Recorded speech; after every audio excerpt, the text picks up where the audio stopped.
It's not the American style degrees. So 6 degrees Celsius in real temperature is what? The fuck does that mean? It's Exactly. like real degrees. I don't know. Real Good degree. morning, Not everyone. fake degrees. Good Don't bring morning, people everyone. into this shit.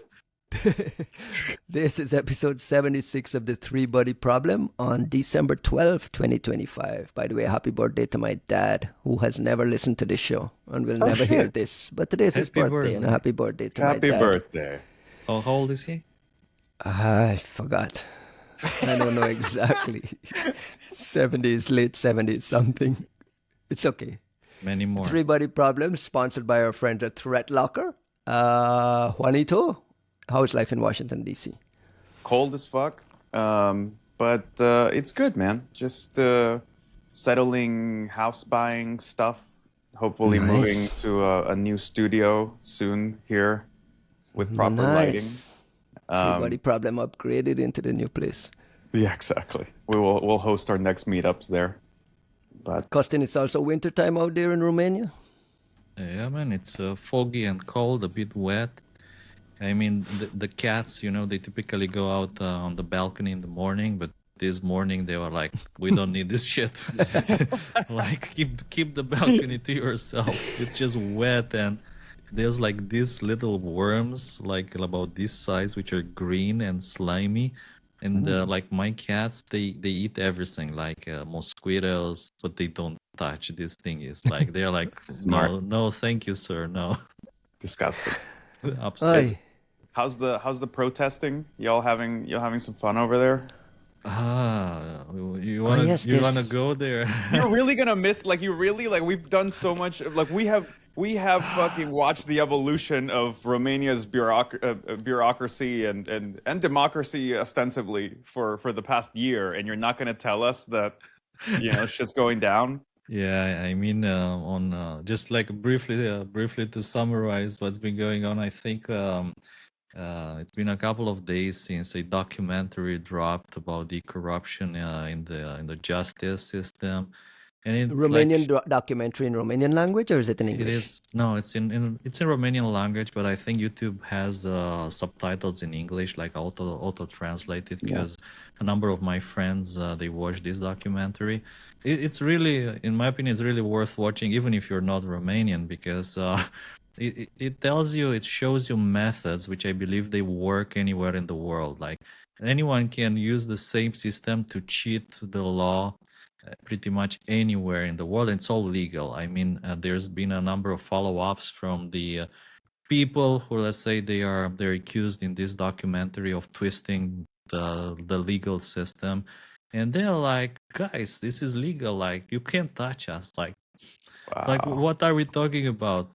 People are protesting, like, what are your answers to this issue? And they're like, we've done everything according to the law and internal regulations, so like can't touch us, like Wow. You can't break the Can't law touch if it. you're going by the law. Well, I got Conspiracy Ryan got a couple of questions right off the bat. Like, who made the documentary? Oh, that's a heavy one. Well, I asked first of all, I think it doesn't matter. It doesn't matter. It well, really I well, think I it mean, doesn't matter. Well, let me ask the question this way. You guys have been dealing with this disinformation, misinformation, kind of mind control issues around your elections for the last year. We've covered this on the podcast since episode 1, I believe. We started episode 1 when your People have elections learned got more about annulled. Romania on this fucking podcast than they've Yes. ever heard before in their entire lives. Does this feel like that kind of created documentary narrative? Even though the content might be accurate and everything might be true, do you feel you're being played? That's the question. Well, there's one thing which Kim Zetter, shout outs to Kim Zetter and her awesome books. Like a reminder, she didn't write just one book; she wrote several books, and they're all like absolutely awesome. Are we adding it to the book club? One thing that Kim Zetter told us, if you remember her speech a couple of years ago, is that everyone has an agenda. doesn't matter like if it's a good agenda, bad agenda, but everybody, they have an agenda.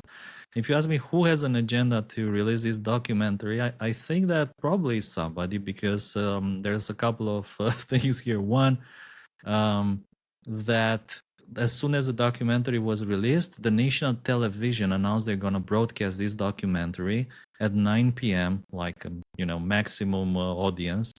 It's a 2 hours documentary, and they said, like, we're going to broadcast it. And this has never happened before. And the Romanian television, national television, won't broadcast a YouTube documentary, I think, unless, there was enough support for that to happen, like at the very highest levels. And I guess there's a bunch of people at the highest level who are just tired with the corruption, with all these collusions between judges, politicians. To give you an example from the documentary, there's one politician who was eventually indicted, and he was supposed to go to jail for 11 years and pay something like $10 million back to the state that he actually took in bribes. Most of it documented with interceptions, recordings, audio recordings, and everything. Interceptions? So it's law enforcement, like intelligence and law enforcement are involved. Absolutely. And the most amazing thing is that one of these interceptions, in which he talks to somebody else, he's actually whispering.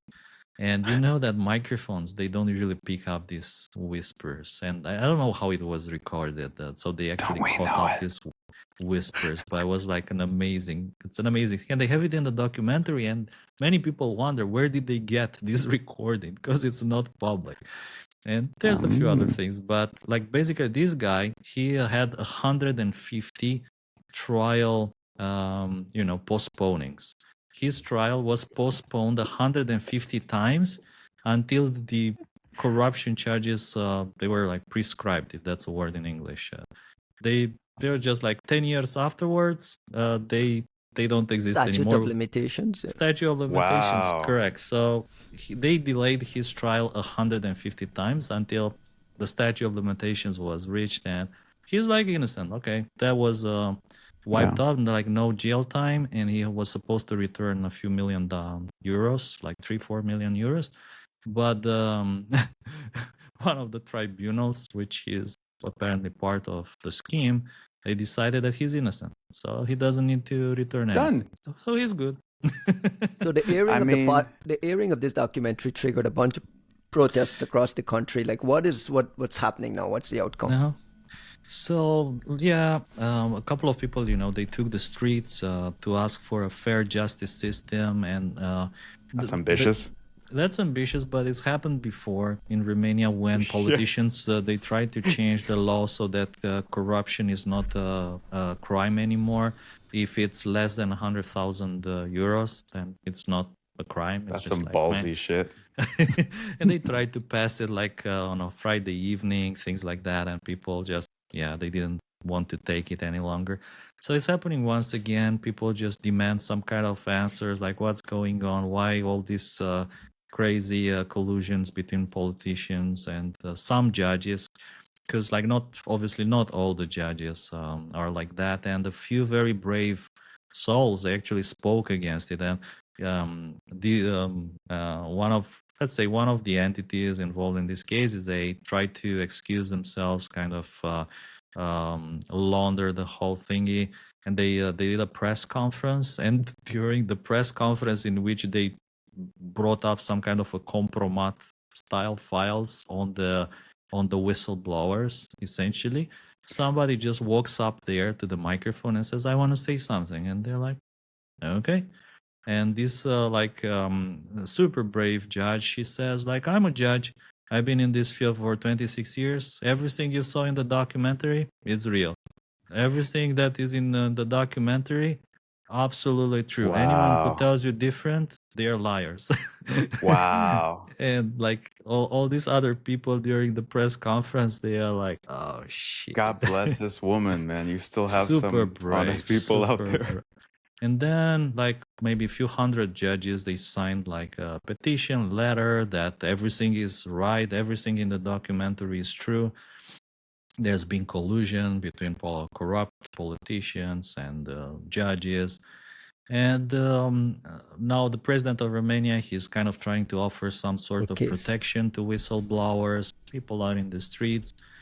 And Romania has a history of doing brave things in December. Like the Romanian Revolution of 1989, it started in December. Ceausescu was shot in December. It's the cold, right? It's a cold, it's a it's, people, it's like the darkness, it gets dark very early, and people generally run out of options, and they're like, we can't just take it, we can't take it any longer. And the other thing that we talked about with corrupt laws, they all happened in December. So let's see. It's December again. Wait a second. Do you get a feeling that this is real? Like there's some real energy and movement around, like some sort of real anti-corruption thing, or this is one of those that will pass? There is a problem. To me, the problem is that the people who seem to be running this mechanism, they do it in a legal fashion because they are experts at leveraging the law in their advantage. And I spoke to a friend of mine who finished the law school, and he said, all these cases that they showed in the documentary, these are the cases that we as lawyers, we learn from. Like, we learn to defend our customers, our clients, from all these big cases. Like, what were those guys doing? Like the corrupt politicians, whatever.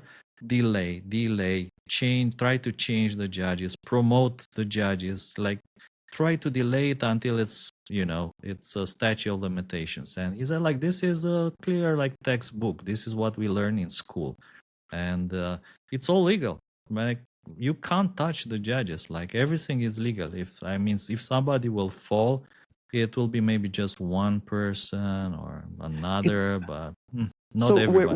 Where it gets interesting to me is like when you mention sort of the president, is the impression that the president is not like in line with this kind of corruption? Because that's where it gets interesting, right? You tell me that maybe the intelligence services are involved, and like there are some people who are not playing in the system, are not fond of it.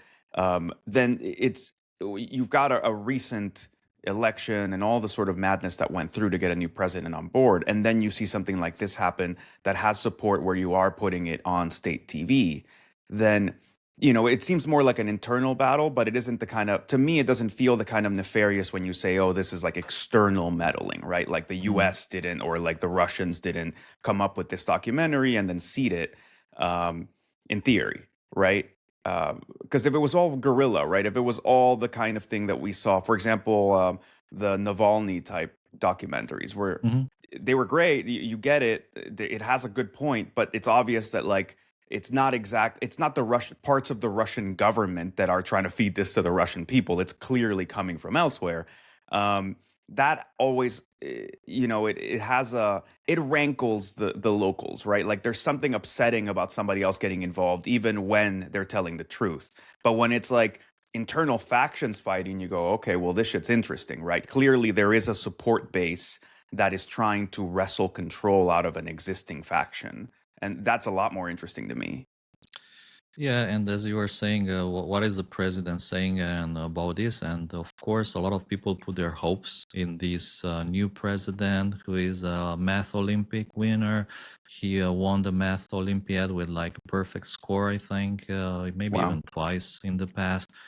And a lot of people were like super disappointed after the election because he's probably facing the same issues as his predecessor, which is that the president in Romania has no power. He's just more like a figure. Ceremonial kind of thing, yeah. And also in the past, there have been presidents which knew how to gamble and how to leverage their position to do things, like to do serious anti-corruption fights. And after the elections, a lot of people lost hopes. And the worst thing is that immediately after this documentary dropped, I think some of his social media crew, which are absolutely terrible, if you ask me, and everything they post on X on his behalf looks like just AI written shit that nobody trusts and nobody believes. It's so sad to watch all that. And I think some of his social media crew, they just posted some random message on X saying that, yeah, I watched the documentary, and it's easy to be upset about these things, but it's much harder to fix it. And I have a lot of questions, like who is doing this and why hasn't it? And people were like, man, this is exactly why I voted for our president, to wonder why this and why that. Thank you, sir, for wondering. And other people were like, come on, this is disappointing. And I think that yesterday, I think yesterday, he wrote another message, which is no longer AI. I don't think it's his social media team any longer, in which he says some real thing. He says, like, on Monday, I'm going to have a meeting with all these judges. And if any of you are like whistleblowers and you need to tell me something, here's how you can reach me. Like, you need to write to this address or you need to write to this address. And I'm going to have a meeting with all of you on Monday, and we're going to stay like forever. There's like no time limit. So if it will take whatever 20 hours, we're going to be there for 20 hours. And people are like, well done. Like, finally, there's something happening. You can do something. You have the power to do something.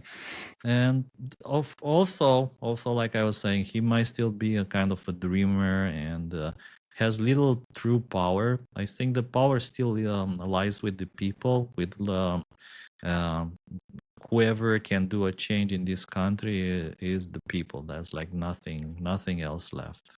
I mean, if any country has experience handling these situations with aplomb, it's the Romanians. And frankly, I hope that there are people in Romania in power right now who remember how Romanians take care of politicians they no longer like.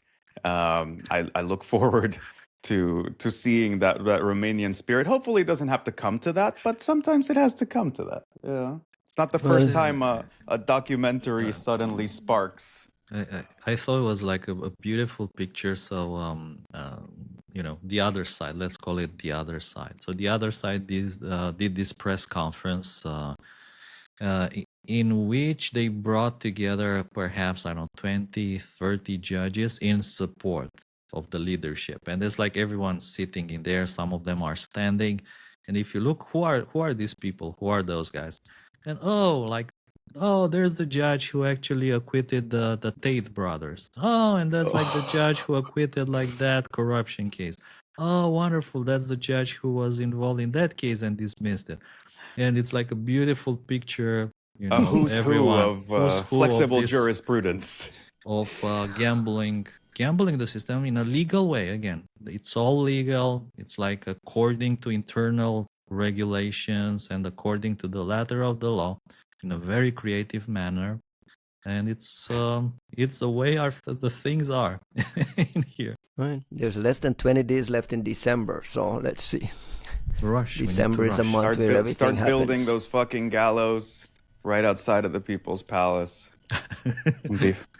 Let's jump into what's happening for a little bit. This is also the month of React. React had taken up a bunch of our podcasts last week as we were trying to get to the bottom of what was happening. We had gotten news from Amazon that they had seen some APT activity. Since then, over the last week, a bunch of all the cybersecurity vendors are issuing their reports. I saw Palo Alto confirming a report from SysDig that North Korean actors have also been exploiting this 2025-55182 to deliver EtherRAT. In addition, Palo Alto we saw vendors reporting cloud credential theft, cryptocurrency miners, the usual droppers and that kind of thing. Costin, you did a whole, TLP Black had a big giant blog post up on anatomy of one of these exploits. Can you talk a little bit about before you get to the blog and what you were trying to say there, can you give us a snapshot of what you're seeing and what is interesting and newsworthy around exploitation?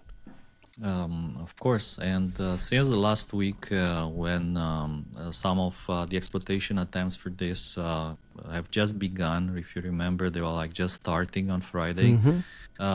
We can say that this has become, a full-fledged invasion, like overwhelming the internet. So Some of our honeypots, they are seeing hundreds of these attacks per day, maybe more than hundreds actually. And pretty much all the big groups out there, they found a way to adopt and adapt this exploit to their toolkits. That includes APTs, a lot of cyber criminals, and what we have seen so far is mostly cyber criminal activity, and activity we can't tie for sure to known actors, which may be APTs, of course.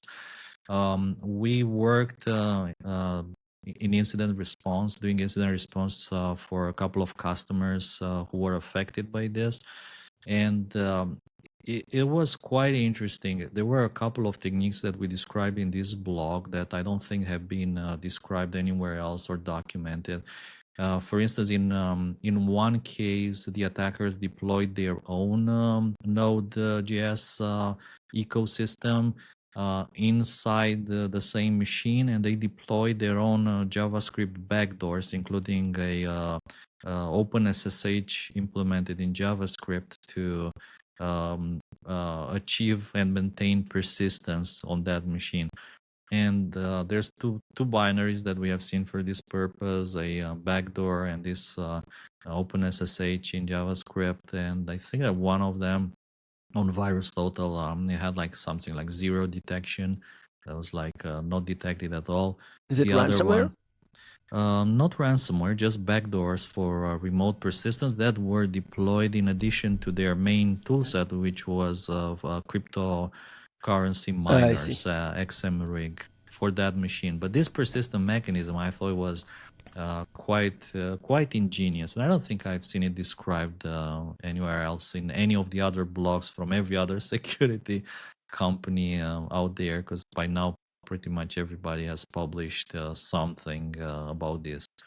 So yeah, if you have time, do take a look at our blog posts written by mostly by my colleagues. I was busy doing accounting, so I apologize for not helping a lot with this, but to catch up, I've been writing Yara rules for all the tools and trying to deobfuscate the remote access tools, the JavaScript remote access tools that we have seen from these incidents.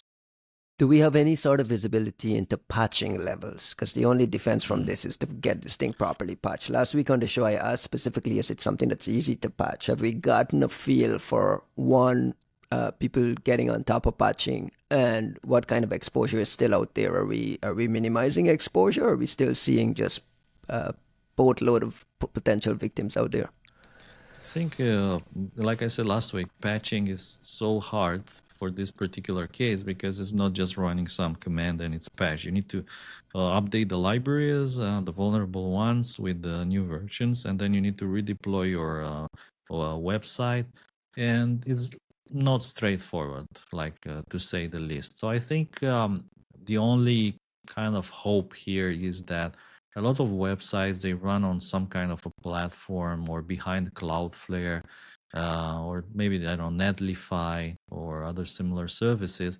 And the hope is that these platforms, they can implement their own filtering mechanisms to provide some mitigation downstream. Provide some mitigation, and let's say to cut the 99.9% of these things. I don't even believe it's possible to cut everything. Depending on how the mitigations are implemented, it might not be possible to cut or to fully protect everyone. So at best, let's say that if they deploy the mitigations, the attackers can just engineer ways around those mitigations. So I think the only true solution is to update and redeploy the ecosystem, the site. Juanito, are you guys bracing for this being a long tail type of thing that will be in like config or forever, one of these forever entry points? I mean, it would be silly not to, right? Not to have it be a part of that. And I think when you talk about forever vulns like that, the real issue is simply that it's not like there's much you can do about it. It has to do with the inattentiveness and sort of just realities of how things get deployed and how things live, right? Like a lot, of course, when you're talking about services and websites that are managed by big companies and existing businesses, big tech native businesses, we can have big expectations about what folks should and should not do. But the reality of the internet is that there's a lot of shit out there. There's a lot of things that, are just, they're serving their purpose, right? You own a bakery and you have a website, and the website is just supposed to give you a digital presence for having a fucking bakery. And no, it's not the biggest problem for that business to essentially go keep up with every React or every dependency vuln that might pop up. You can't exactly blame them for that, but it just creates. You mentioned Configure. Configure is a insanely old piece of malware that lives to this day, and to me, it's just one of the many ways that we see the realities of technical debt in how things work across the internet and how things work across these things that we care about. Costin mentioned, you have Cloudflare and Netlify and stuff like that.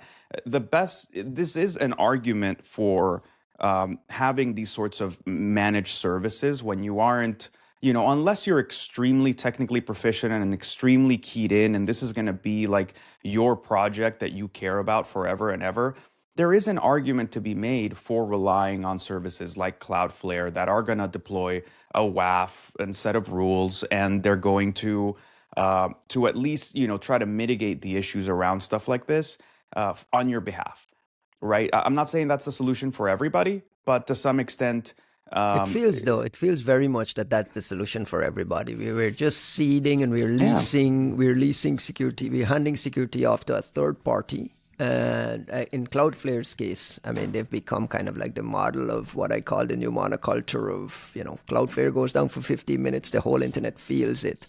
When we start to farm out our security to these MSPs or these service providers, that's the world we end up in, though. Is that something we want to? Is that way we want to be? I rather that's where we go, to be completely honest. I'm not put off by the idea that we have such a great service in Cloudflare that when it encounters issues every once in a while, that takes down a good portion of the internet.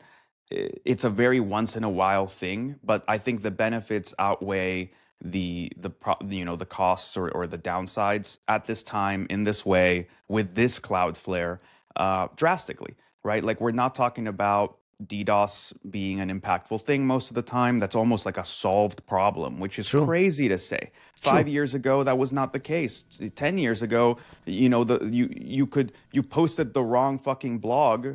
Krebs on Security posted the wrong blog, and they would get fucking taken down, right? So there are things that Cloudflare has solved for us, and like I said a couple episodes ago, they're being a responsible steward. They're being, they're being quite open and transparent and helpful. I don't see a problem with it. Is that the solution for everybody? Does that mean everyone and everything should run behind Cloudflare? No, but I think that there is a best practice guidance that we need to provide for folks that are casually engaged in having internet resources, casually engaged in deploying a website. You're vibe coding your way to success. You're asking some consultant or somebody on Fiverr to build you a site that you're never going to look at again. Well, you know what? It's probably better that you host that behind Cloudflare or something else that is going to provide some protection, because at the end of the day, really, the problem is not for these businesses, right? A lot of these places, the kind of things that are vulnerable to React and React2Shell and are not going to get patched, they're also not websites that are like necessarily critically exposing anything that of value per se. In some cases they are, right? Like, you've got customer data and okay, problematic. But in some cases, it's like I said, right? Like the website for a bakery. The issue isn't for the bakery. The issue is for the rest of us that there is a supposedly benign resource on the internet that is now being co-opted to do something else, whether it's a DDoS or to become a staging server or a command and control server or whatever the hell it is. Or a watering hole site. Watering hole, exactly. So it's not like it's benign. It's not like innocuous. I'm not saying that it doesn't matter. I'm just saying that if we're realistic about the things that cause technical debt and maintain technical debt, then we need to come up with reasonable recommendations for people who just want to use the internet as part of their normal life operations and aren't looking to become security experts part-time. Like I said, I don't think we should look down or problematize relying on things like Cloudflare in moments like this. They're kind of lifesavers, and I wish we had something like that for Configur, right? Like, but what do enterprises do? I mean, this thing powers. I mean, this thing lives in intranets. We talked about this last week on intranets and a lot of like web portals and stuff. Those guys can't go hide behind Cloudflare. Like the reality is just going and patching and figuring out this debt and figuring out how do we manage this thing on a long term. If we expect this to have a long tail. Costin, can you talk a little bit about any sort of APT-related activity targeting this? Sysdig said they saw North Koreans doing an exploit to deliver EtherRAT, a persistent access implant. Do we know what EtherRAT is? And can you confirm that there's definitely some nation-state tooling happening around React2Shell? There's for sure. I mean, we know from some of the initial blogs, I think from Amazon, that nation states were already exploiting and this. We got IOX with those too, right? That will help us confirm absolutely. that. Yeah. There's IOX for that, and in case of EtherRAT, this is a new, let's say, newish backdoor that leverages the Ethereum blockchain for command and control. And I noticed there was a blog post from our friends at NLab in Korea about this. Unfortunately, it's only in Korean. I couldn't find an English version, but of course, I can just go ahead and translate it. Unfortunately, the indicators from their blog, they can't be found on VirusTotal, so the samples, I just added them to monitoring. So let's hope that they show up on VirusTotal. There's just, let's say, older versions of EtherRAT that I think were described by Google this summer, which is mostly, like Google said, is mostly used by North Korea aligned threat actors. That would be Lazarus. In the command and control mechanism, Ethereum command and control mechanism is something that makes it maybe a bit harder to spot by network appliances or next-gen firewalls and the likes. Perhaps, I say only perhaps. As always, it's not just the communication of the RAT itself that compromises an enterprise, but where it is deployed, like specifically in which part of the network, such in this case, maybe on the web servers, which have less monitoring, and the kind of logging that you have. And I think that in this story, logging was one of the big weaknesses. The fact that from the standard logs, like let's say Apache, Nginx, whatever you have there, there's a little chance to spot these attacks. You need deeper logs. You need the React application logs, like its internal logs, in order to spot and confirm the full target and exploitation of this vulnerability. And that's not always available? That's not always available, no. And I think that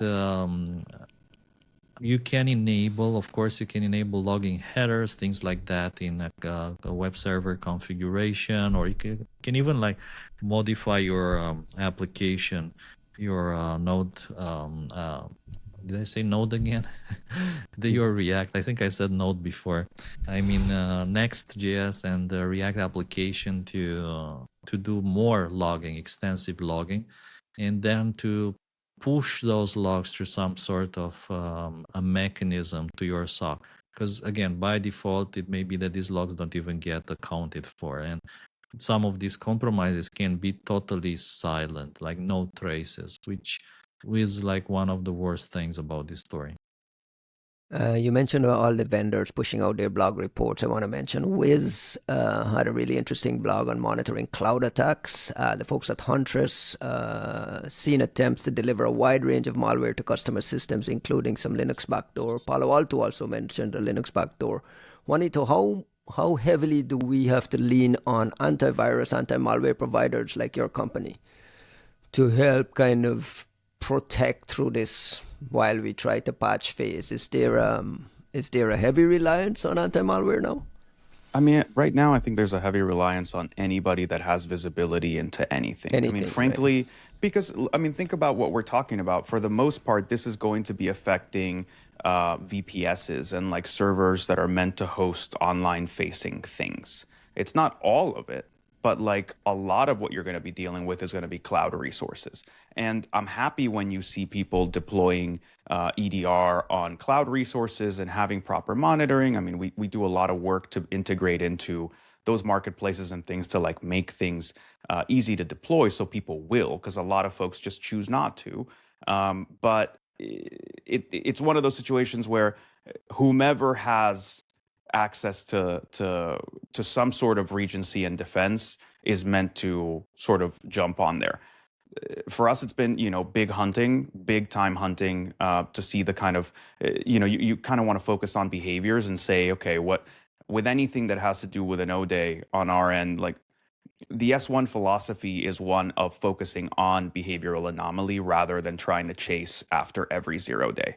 The whole point of a 0 day is whatever's going to come is something that we're not prepared for, that we don't know about, that nobody knows about. So how about we focus on the fact that like, hey, this server is suddenly popping up a series of processes that were never before coming up in that chain of execution, or it's suddenly creating files or loading files or doing things in memory that it was never doing before. I think that's a much more, not to toot our own horn, but I think that that's a much more sort of measured and generalist, pragmatic approach to the realities of what it's like to deal with O-Days. But at the end of the day, I'm not worried so much about the folks that have our EDR or somebody else's EDR or some kind of EDR on these things. I'm worried about the fact that my guess is that in most Linux VPSs that are hosting this, there's just nothing. So what you hope for is maybe the cloud provider, it becomes particular, like let's say an Amazon, right, is particularly incentivized to check their backyard and they're paying attention. But that's not going to be the case with, OVH and DigitalOcean and whomever. It's just, it's going to be whatever, right? What happens next, Costin? Wrap up this React2Shell segment here. What should folks be focused on? Should people just be scrambling to patch? Like, what do you expect what do you expect we'll be talking about next week? Is this going to be settled? We're going to be in a better place? I think there's still probably some interesting discoveries because there's a lot of massive targeting, but I wonder also if there would be some kind of a very directed, like, very targeted infections and leveraging tools in this particular exploit by some of the high-end APTs that maybe we haven't seen any blogs about. So still waiting to see what else is coming. I mean, people are sifting through their honeypots, through their incoming mailboxes, queues, and whatever, trying to find interesting gems, interesting discoveries. So I'm still hoping and looking to read some blogs about what else can be found. And then I guess the most important thing is to try to patch this thing. And I was actually wondering at some point if perhaps people like, EDR vendors, whatever security vendors, they need to add the vulnerable libraries to their detection mechanisms, because I think that's the only way you can try to weed this out from the root. Otherwise, it's very highly unlikely that like you were saying, cloud providers can actually clean up the mess for you. You probably need to do a bit more here. And I wonder if actually those libraries can now be just detected as almost as being malicious. The moment that you spot one of these vulnerable libraries in your infrastructure, it's like an emergency. So you need to send firefighters there. The other thing is, whenever there's blood in the water, you expect to see vulnerability researchers and bug finders poking around. And we've already seen more. We've already seen a pair of new additional vulnerabilities have been identified in the React server components protocol.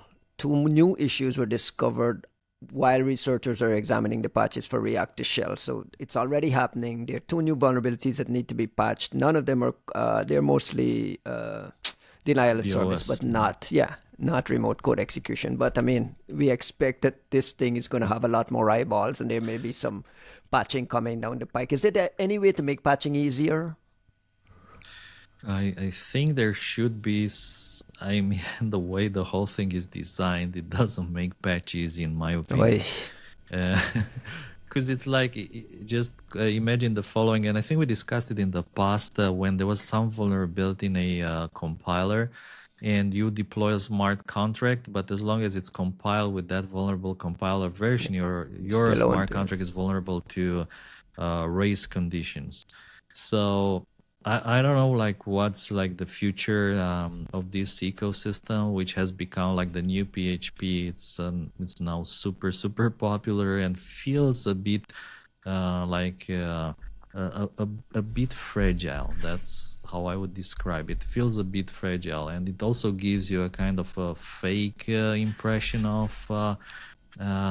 safety, of being solid, resilient. You think like, hey, there's like I mean, my website is all static. There's like no dynamic code, so I can't possibly be exploited. But like this kind of bugs, such as the one that we're talking about here, React2Shell, this serialization trick, I think there's more potential for this kind of bugs to be discovered in the future. And it's good that people are looking here. I think that maybe there's also a potential for security products that integrate somewhere in this ecosystem deeper. Like I said, there's no logs that are useful outside of the container. So there's for sure some business opportunities, innovation opportunities, and actually I think there's already some very promising startups out there looking into this issue. Juanito, one thing you raised last week was the fact that when you're vibe coding, you're automatically polling these things in. Is there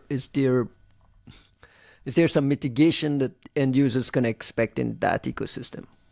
It depends on who you are working with, and admittedly, I haven't tested everything, but one company in particular that I thought was having a particularly sort of mature reaction was Vercel. They have this, I don't know if they would describe it as a vibe coding platform, but they have this thing called V0. It's like a really nifty tool to create like front ends. So, you know, you go, hey, we're going to build a website. You go on this thing and go, hey, I need a front end that looks like, you know, I don't know, our Riverside platform.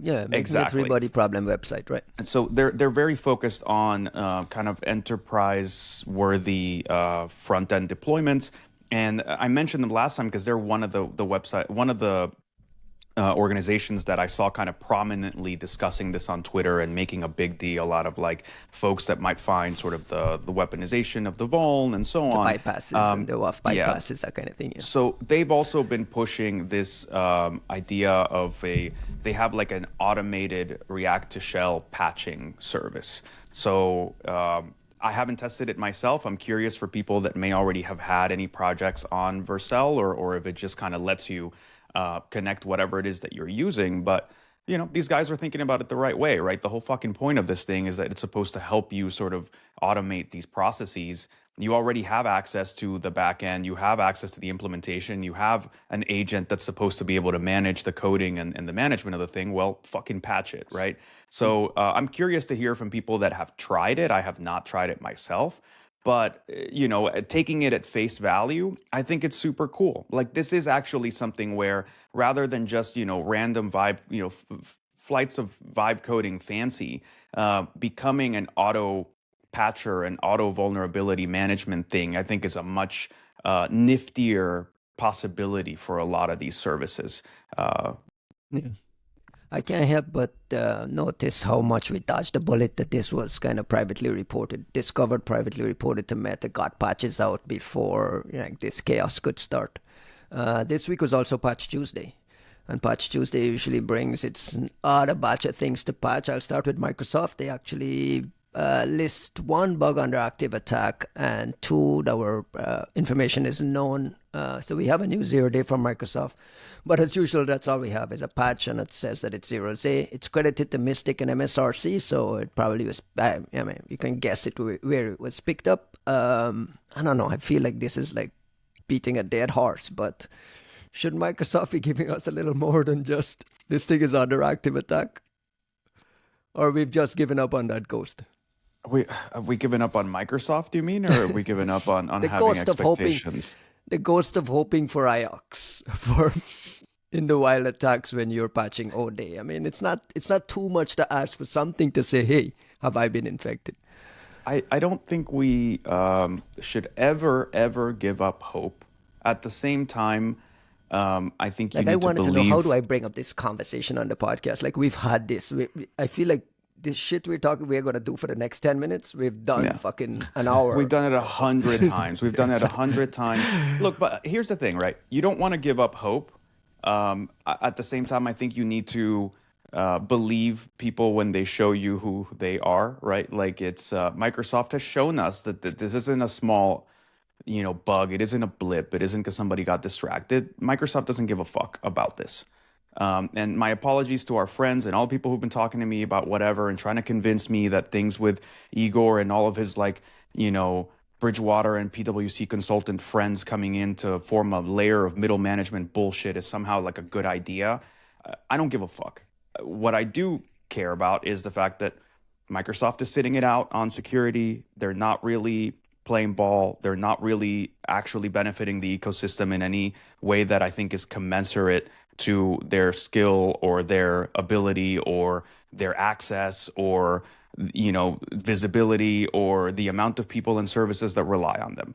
And we and everybody else should hang that around their necks until it changes. So I don't think that we need to just kind of give up, but I also think we need to accept it for what it is and not keep it as an open question and say, oh, hey, Microsoft, this time, are you going to play? No? Okay, well, I guess we'll see you next week, right? Like, Patch Tuesdays happen regularly. What the fuck is going on? What is, like, if we're going to have arguments about whether, is Microsoft and Mystic, are they going to publish blogs and whatever? You know what?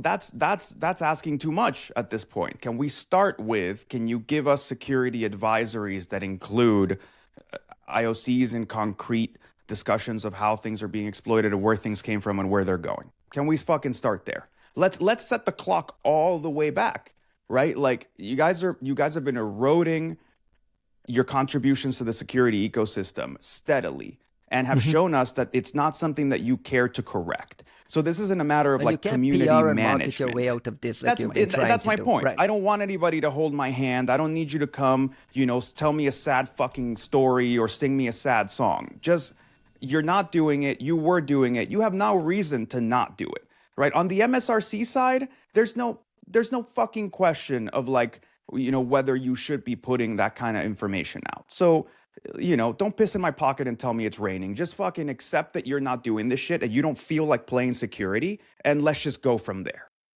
You mentioned Igor. Igor is the CISO at Microsoft. Just announced this week the promotion of our friend Sherrod Agrippo to a deputy CISO position there. And I bring this up in the context of this because I feel like, and I want to give Sherrod all the benefit of the doubt, that she's made genuine efforts to engage with community and maybe be that voice internally fighting that push and pull. I want to give her all the benefit of the doubt. Do you expect, Sherrod is your friend, you've seen this, do you expect some agitation for change with her moving up the ladder, getting this deputy CISO role? She's a podcaster, she's active on doing the outreach side of things. Do we expect a little bit of change here? Are we hopeful?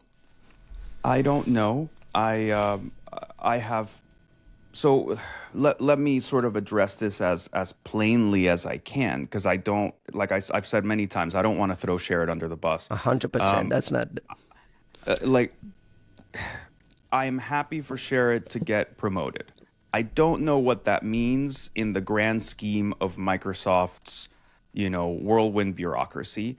Does that mean that she is now in a position to make substantive decisions about what security disclosures are going to look like, what engagement the community is going to look like. Because if that is the case, I am very excited for this change, and I'm sure that Sherrod knows kind of like the better things to do here.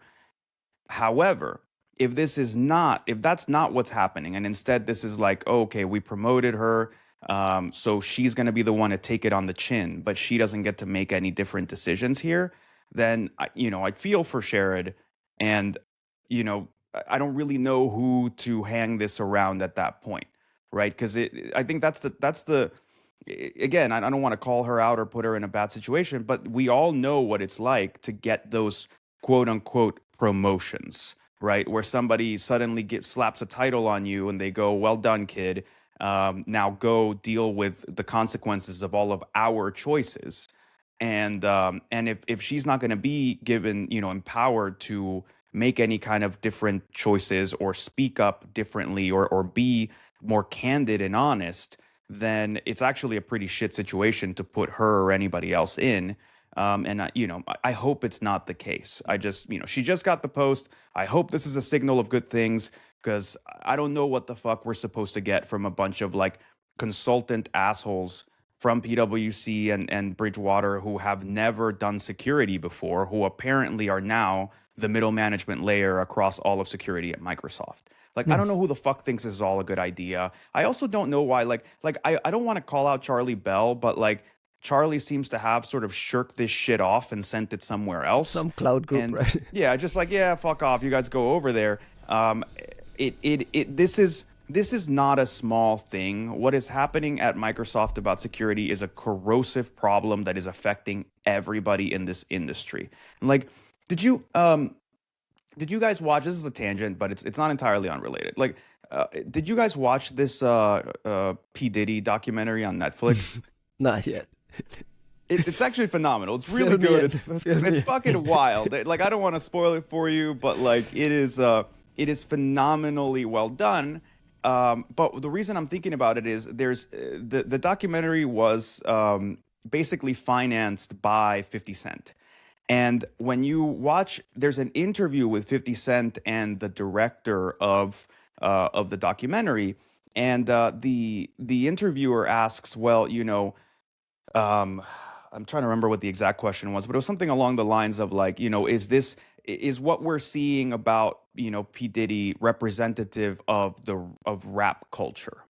And 50 Cent says, actually, the reason I did this documentary, that I financed this documentary, is if I didn't say something about it, then it would have implied that rap culture was okay with what P. Diddy was doing. And that's the situation that I think we're in right now. And I don't put that at the feet of people who necessarily work at Microsoft, and that's their livelihood, and they're trying their best. And clearly there's a nefarious corporate culture that is not incentivizing people to do good things for everybody else. It's incentivizing some weird culture of silence and witch hunts and all this like bullshit. But I think for the rest of us that are not gagged and bound by NDAs and stuff, it is up to us to call bullshit when we see it. And I just have not, I don't remember the last thing I saw from Microsoft that made me feel like, oh, cool. Like, they're doing the right thing. Any sense of optimism for anything, right? Well, like that they're investing any of their sizable resources on doing anything for the security industry, security community, security standards, anything. All we've seen is erosion, and them swallowing up more resources, taking more researchers, firing random people, hiring random people, lying to government, trying to manage our expectations and trying to keep us all quiet. But where's the substantive action? Where is the nice thing that you do? Where is we're going to invest into this and provide people with that, and we're going to share access to this thing? You took passive total, everyone complained, you told us all to pound sand. You're apparently writing all kinds of amazing reports, research. I don't know who you're sharing it with. Nobody's seeing it. You're not publishing it. I don't even know if you can buy it. So what the fuck is the point of what you're doing? And with MSRC, like, that is not, you don't patch shit because you're doing us a favor. You have a responsibility on the basis of the code bases that you manage. And if you're gonna shirk that responsibility, fucking let us know so we can operate as if you're not here and you're not engaged. I don't know, man. I bring up possible optimism around Sherrod's promotion because when you tweeted about the Igor speech at CyberWarCon, when there was a vibe that he was intimating that Microsoft should publish less and there was something around sharing. Sherrod was publicly saying, hey, that's not what was said. And hey, look, Mystic has published this, Mystic has published that. My own thing is, a lot of what I get out in the Microsoft blogs now is marketing for like Defender and all their other stuff. Even if it's a threat research report, it feels very marketing heavy. I don't know. I don't know how it's fixed either. Costin, you got a thought? Any thoughts at all on this Microsoft world? I mean, I thought what Juan was saying was beautiful, but so different from Juan's other rants, and reminded me of something like, I love watching the different versions of Jesus Christ Superstar. There's like a song there, Heaven on Their Minds. I'll tell you, like Heaven on Their Minds. And there's like different people who sang Heaven on Their Minds. There was Carl Anderson, like the original Judas. And his version of Heaven on Their Minds, like he's like really desperate, like that's the feeling. And there's other versions, like more recent ones, including there's a version, by the way, of Jesus Christ Superstar with John Legend, and the Judas there is not like Carl Anderson. It's not that how to say it's more kind of depressed. And today's there is no passion. From Juan, it's not passionate, right? No, like it's desperate in the sense of like close to giving up hope, and it feels like this situation is close. It's close to giving up hope. I mean, initially we were all outraged and upset, and now we are just. It's going through the phases of mourning. And I'll quote you. And in this area, it says something along the lines, it was beautiful, but now it's sour. So that's how it feels. Juanito, you want to amend that rant for this guy? No, I don't. What I'll tell you is, I'll tell you exactly what I'm feeling right now, which is that I can see something nefarious and shitty happening at Microsoft at the level of Igor and the executives.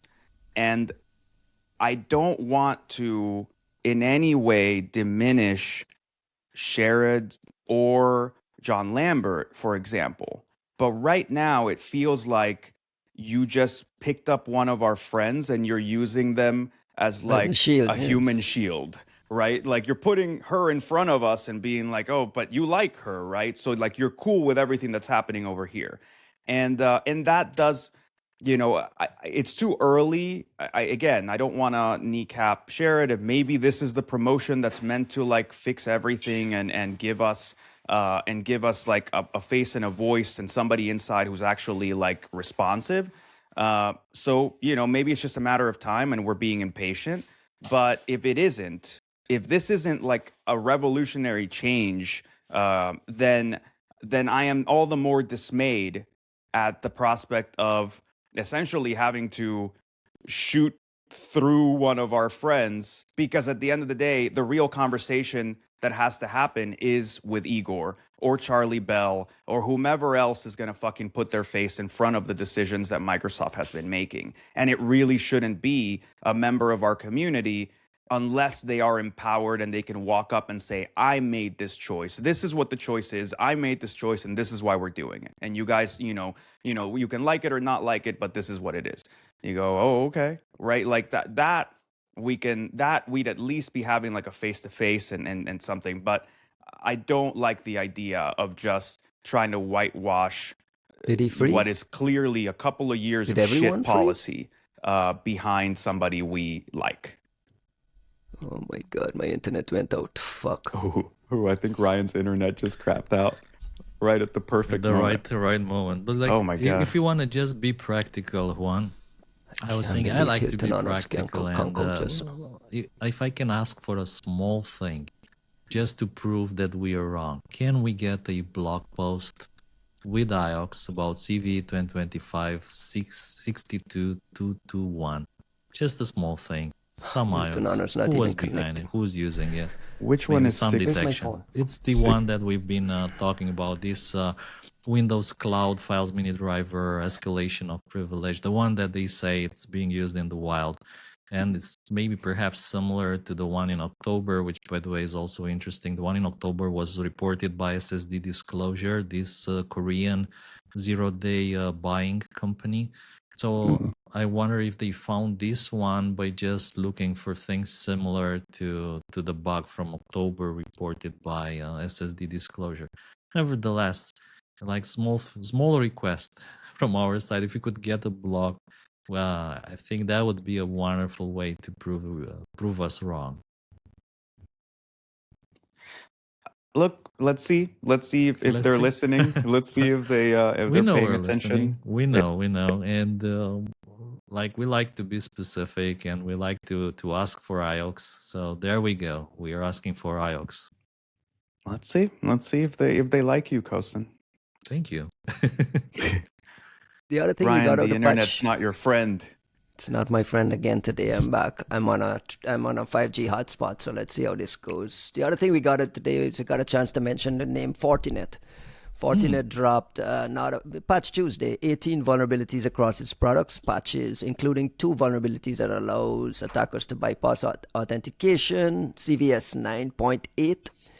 Impacting 40 OS, 40 web, 40 proxy, and 40 switch manager. These things have some amazing names. This is that world of no inspectability. This is that world where threat actors are living. Anything to say at all, Costin, about these Fortinet critical patches other than tell people to go figure out patching it? Well, I did take a look at the Fortinet patch notes, this security bulletin they released, and there's an interesting point there. They do say that this is not enabled by default, so that's I guess it's a good news. But then as a first mitigation, they say just disable this FortiCloud single sign-on login authentication. So just disable that is the maybe top mitigation if you want. I guess the reason why this CVSS is not 10 is just 9.8, which is still bad enough. It's not 10 probably because it's not super trivial to exploit. So maybe we'll not see it being exploited in the wild immediately. Also, the fact that it's not enabled by default, it means that it might not affect as many as previous Fortinet bugs. But I mean, it's Friday. It's another Fortinet or Ivanti or whatever. So. Right. You're welcome. If you're still running one of these platforms, sure, go for it. I tell you, when I'm preparing for this podcast and I'm putting these things into the list of things to talk about, I'm like, what new can we say about this shit? Like, I mean, What it's like the old can we Microsoft say segment, about this right? shit? It's like the Microsoft segment. You just keep repeating the same things over and over, and then I feel like we're done with this podcast. I It feel was like we beautiful, should. but now it's sour. It's sour. I getting feel there. like we should look for alternative things to buy and dedicate this segment to promoting buying Free other promotion things. of buying Honestly, other yeah, things. dude. If somebody what? can send us like equivalent devices or things that they're buying that they're like, hey, this is much better. Fuck Fortinet, fuck Ivanti, fuck whatever. Like I'm buying this device and it's within the same price range and it's so much more reliable and like let us know and I will be more than happy to plug that shit to death at this point because I think that is the better end of it, right? Like with the Microsoft thing, what happens?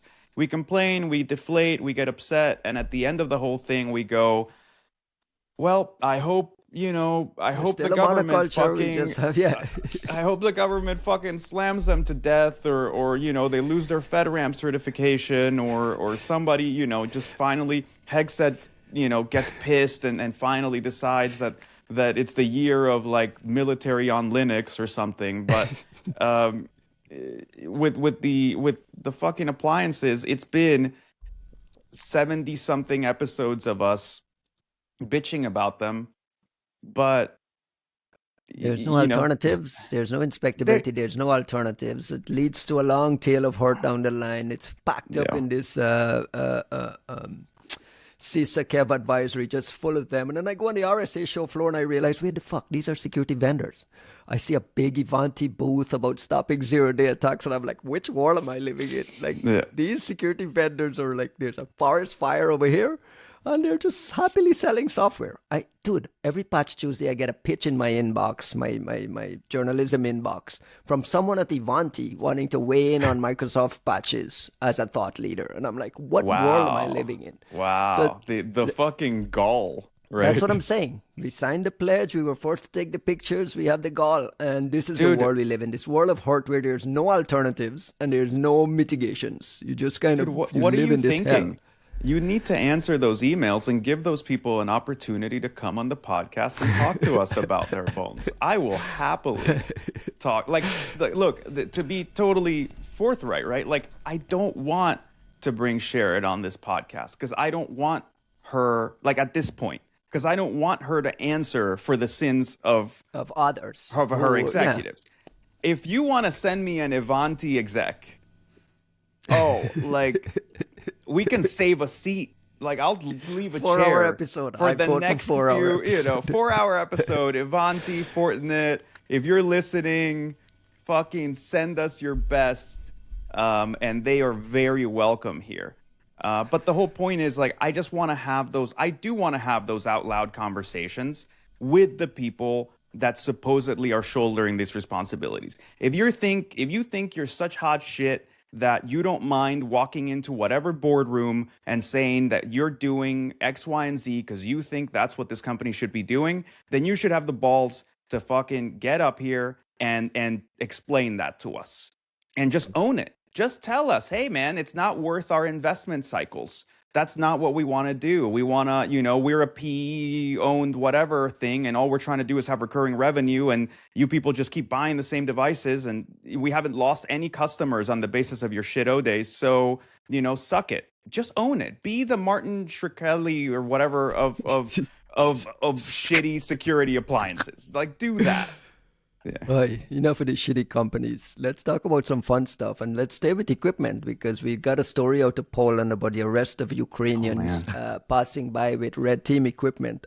I remember, Costin, when you talk about the tactical suitcases, when Apple started looking for paying big money for proximity type vulnerabilities and exploits. We saw the Polish police arrest 3 Ukrainian nationals in Warsaw after finding a stash of advanced hacking and surveillance equipment in their car, including a bunch of flippered zero devices, antennas, routers, SIM cards, laptops, cameras, all that type of gear. This is the type of thing you were talking about, right? This kind of like tactical tactical. No? No. This is such a, like, if you ask me, this is such a strange story. I mean, even saying like, wow, we caught them with advanced hacking equipment like laptops. That's like really advanced hacking equipment. I mean, honestly, if you ask me, I don't understand why these guys got arrested, like in the first place. Why? Because they had Flipper Zero devices. I mean, my friend Dan, he walks around with one of these. Like, does it mean that he'll get arrested if he travels to Poland with it? Maybe. Which probably he does. Or with antennas, with routers. I mean, I've been traveling with travel routers, GLINet travel routers for security purposes, like to run my own VPN in hotel rooms. Numerous SIM cards. Nowadays I don't travel with numerous SIM cards because there's like eSIMs. Like you'll get arrested one day, bro. But this is scary. Like the fact that people can get arrested for traveling with, passing with red teaming equipment. And the suspects were charged with fraud of like what? What fraud? Computer fraud. Like what was the fraud? Possession of hacking tools. This is scary. I mean, would be perhaps there is another angle to this story that we don't know. Perhaps there's more. We've talked in the past about spies being caught with like spy equipment and antennas near embassies and all that shit. When I read the original story, that's what I thought this was. I thought this was one of those cases where there's a car driving by with 2 Ukrainians near an embassy somewhere in Poland, and they're just like, "What the fuck? What is all these laptops?" I still think that's what this is. I still personally. That's what I thought when I read it. Well, it's not like it's a story about like, hey, you know, a Mr. foreign Dansky on the whatever. street. Yeah. Dan Demeter was flying through an airport in Poland, and he happened to have a Flipper Zero in his pocket, and they threw him in jail, right? Like that. That's not what this is. What I think it's a poorly explained or not very deeply substantiated story. But if you think about it, right, when the Russians got picked up for the whole OPCW hack, like the Hades guys, you could have written the exact same story. Like it wasn't Flipper Zeros, but it was like a bunch of laptops and like a few antenna and some routers in a car. And it's not like those dudes got picked up because they had that equipment. They knew that they were hacking, and then they picked them up, and they had the equipment. They also had, you know, receipts for expensing where they were going from like the intelligence agency headquarters to the airport and stuff. So like, you know, you're not being super careful. On the in this case, right? I have no fucking clue what's going on. My assumption is that they were watching these dudes. They knew they were hacking. They picked them up and then they said, here's the equipment. And my question is, who are they hacking and on behalf of whom? Because, you know, are these Ukrainians in Poland hacking Polish things on behalf of the Ukrainian government? And why would you do that, right? Are these Ukrainians by name, the way that like the folks in, you know, Crimea FSB / Gamaredon folks are quote unquote Ukrainians, but they're doing it on behalf of the Russians, or what the fuck is going on, right? Like like we're still missing sort of the real the punchline of this whole thing. And I'm not like immediately alarmed about the Polish suddenly going crazy and deciding to arrest every person that's ever bought a Flipper Zero. But I just assume that we're just not seeing the full extent of this one. And it's coming amidst noise of sabotage, train sabotage, drones flying around, a lot of heightened anxiety around Polish intrusions of drones. So that's why I thought that the story felt nation-statey more than a Dan Demeter walking around with laptops and... Maybe like still again I'm still a bit not sure. A bit not sure again why these guys were arrested, because again there was no they didn't get caught hacking or whatever. They were just like, I don't know, stopped and found to be in possession of hacking equipment, including Flipper Zero laptops, SIM cards, and so on. And they were claiming to be IT specialists traveling through Europe. So it's still a strange story to me. It's worrying in the sense like what happens if, I don't know, one of our friends like Joe Fitzpatrick traveling with all his tools, like everything he's carrying around, goes to Poland and they stop him and throw him in jail because he's carrying hacking equipment. I don't know. It feels a bit worrying, to be honest. Joe's got stories about going across the CanSec West from Seattle up into Vancouver Being with stopped. suitcases of all kinds of antennas and shit. So who knows? Can you imagine him in Poland? Another somewhat related story is Juanito, your team, Dakota Carries, has a report out tying 2 hackers to the Salt Typhoon intrusions and companies that were associated with that, to guys who attended a Cisco academy, making connections between the fact that these guys went to some Cisco training and eventually did some Cisco exploitation as part of the Salt Typhoon here. Can you set this up for us and explain to the audience what the big finding here was? Yeah, so with some of the indictments and information that we've been getting about the folks behind Salt Typhoon, the great Dakota Carey, of course, set out to investigate some of the information about these individuals. And what he ended up coming up with, I mean, it was interesting findings about the companies and about the folks involved, but also the realization that they had actually earlier on attended this Cisco Academy trainings and eventually, like many years before, and eventually went on to form this sort of unit that is doing that kind of hacking of Cisco devices. I think the implication, it's sort of interesting, right? Like what he's actually talking about in some ways is to say, you are developing this capability in China, maybe as early as 2012, when these folks were involved in this Cisco Network Academy Cup, and clearly they had the skills for what, 13 years now. We are becoming aware of how those skills are being used more recently, and quite shocked at it. But I think part of the implication here is what happens when you have this kind of like knowledge transfer and fomenting in a given country, but also the open question of like, what have these folks been up to for 13 years before you see them kind of comprising this elite hacking unit that we're all kind of panicked about. So just a super interesting kind of more human side of the story on the part of Dakota, and then coverage from our friend Andy Greenberg at Wired.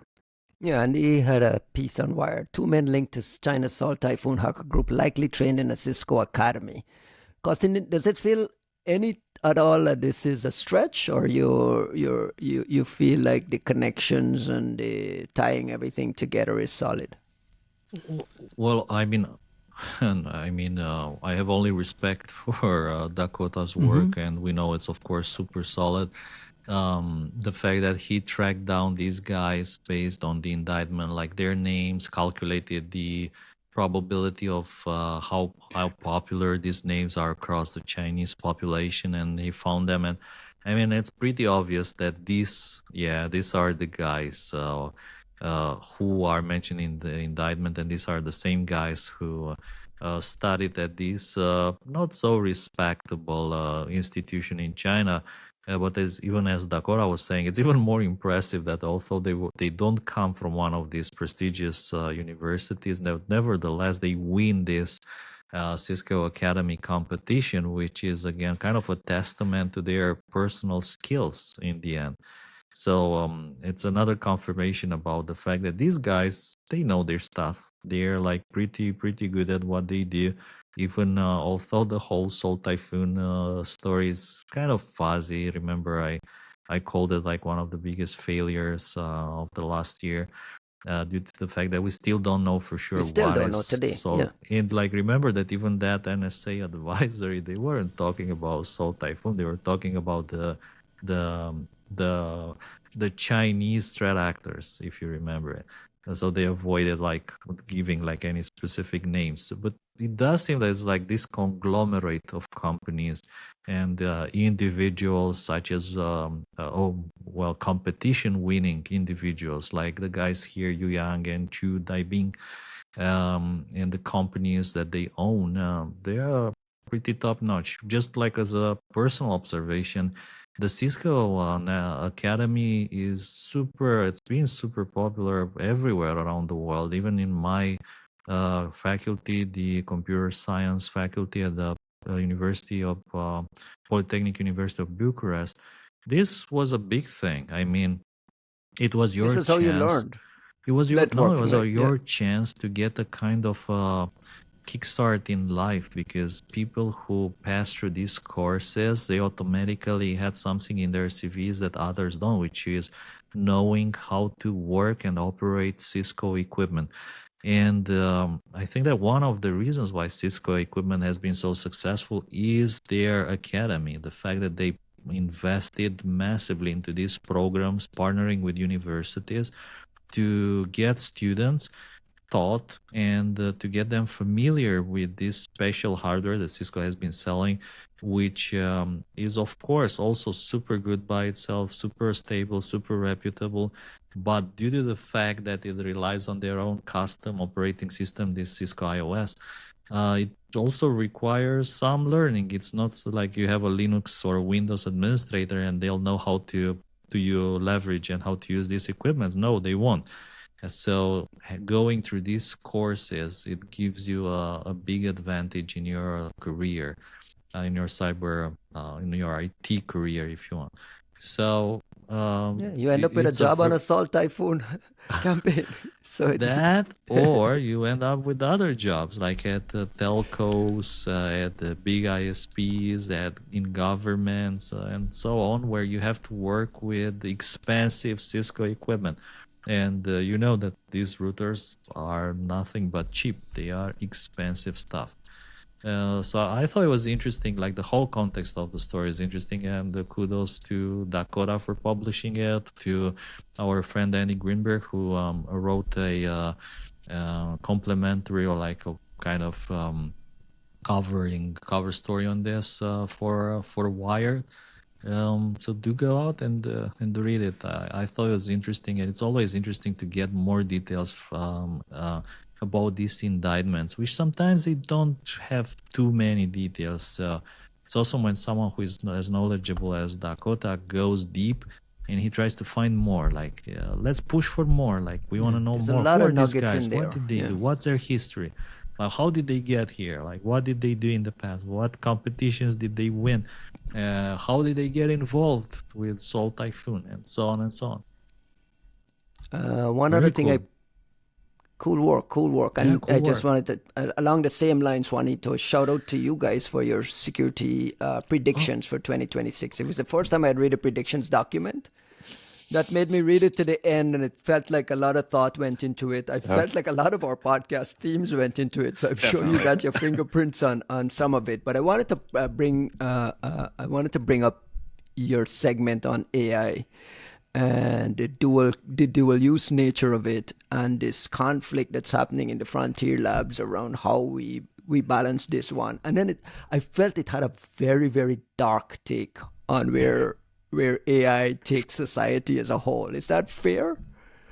I guess so. It really depends on how. So first of all, like I am kind of shocked to see anybody be interested in a predictions post, right? Because you write these things. I was shocked myself that I you actually write these read things it. for journalists, right? Like you know that it's just it's something that everybody demands because it's like the usual clickbait of like what's coming in 2026 and blah blah blah.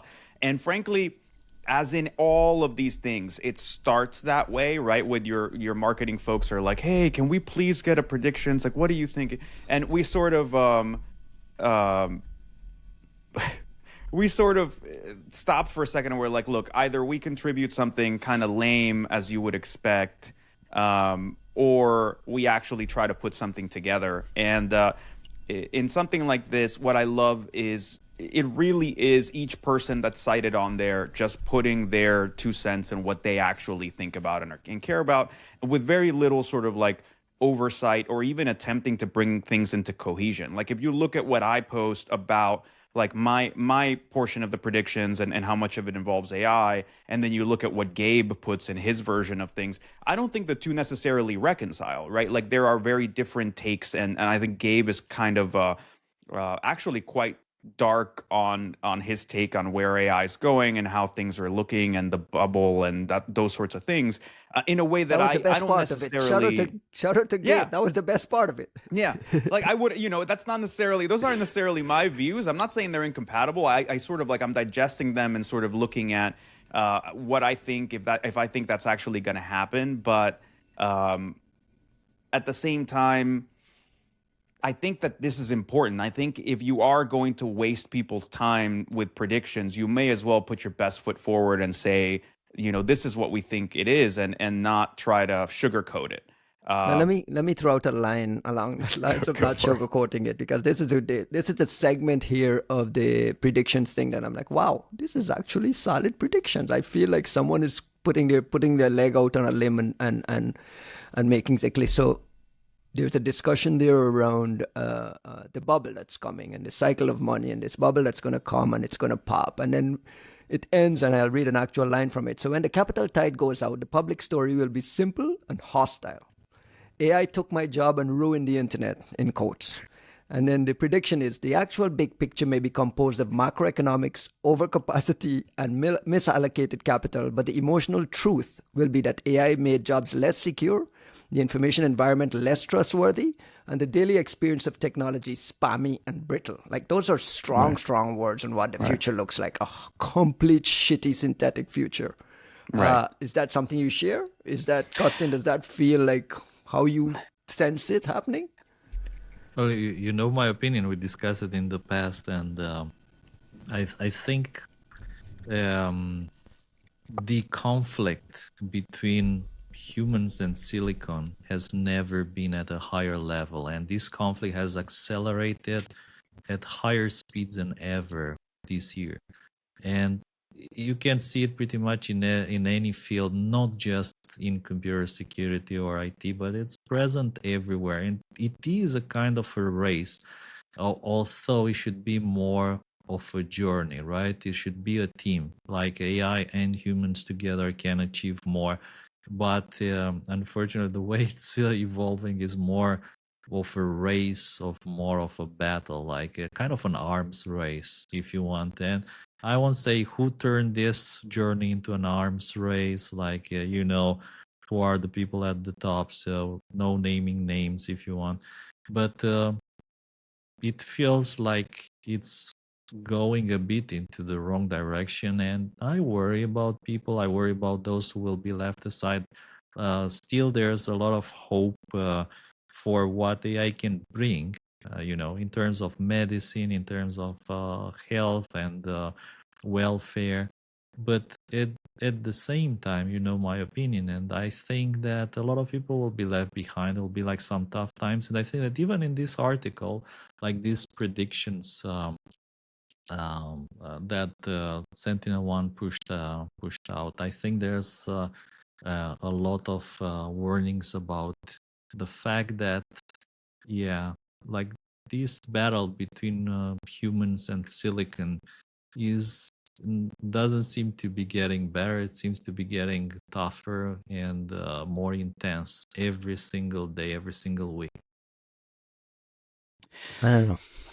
Look, the to the point of what Gabe is saying, the slop part and the job part, those things are basically here. They're here Right, already, like exactly. we are fighting our way through slop and like a shitty internet experience on a daily basis, and like that's not a stretch. If anything, like this is something I when Gabe was writing this piece and I'm giving him like early feedback, he's like, I think people's opinions of AI could become really bad, and I'm like, bro, you live in San Francisco. Let me let you in on a little secret. Like it's already really bad. Like nobody, like there are few people who are genuinely excited about what's going on right now, as much as you're already kind of hating it. You're already like, Twitter is a bunch of like bots all day long. It doesn't feel worth it to post anything. Dude, AI browsers are coming, which we won't be able to browse anymore. Well, They'll browse for you.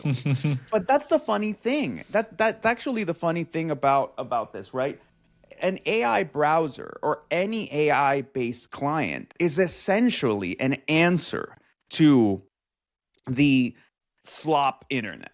Right? Like think about what we've basically created, right? The content is shit and it's created by machines and it lacks very little sort of intellectual caloric density. So it's a waste of human time to interact with.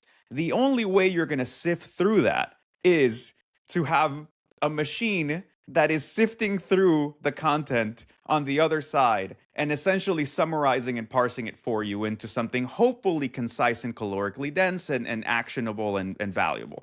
So it kind of sucks, but it's sort of like a self-perpetuating thing where whether you like AI or not, the more that the internet gets filled with slop, the more that in order to honor your own time and actually make something good of it, you basically are going to have to rely on some kind of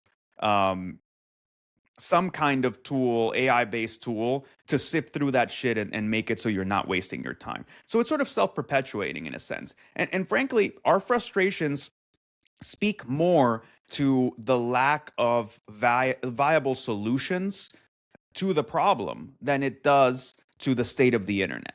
Right? Like if we already had, if ChatGPT Atlas was so fucking prescient and amazing and streamlined in its prompts and just like made everything a fucking cinch, like you just like click on a thing and you go, oh my God, I just solved this problem. I didn't read any of this slop bullshit, and I got what I needed in 45 seconds and I'm out, we would all be using it, right? Like the problem with these browsers is not that they're AI based. It's not that they're a testament to the end times. It's the fact that they're not good yet.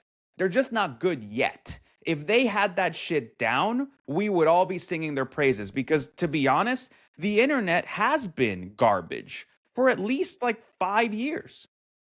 How much real content have you been interacting with in the past 5 years? How many real websites? How many times have you been like, damn, like I really want to go on this service and write this thing and read this thing and consume what somebody else is pushing?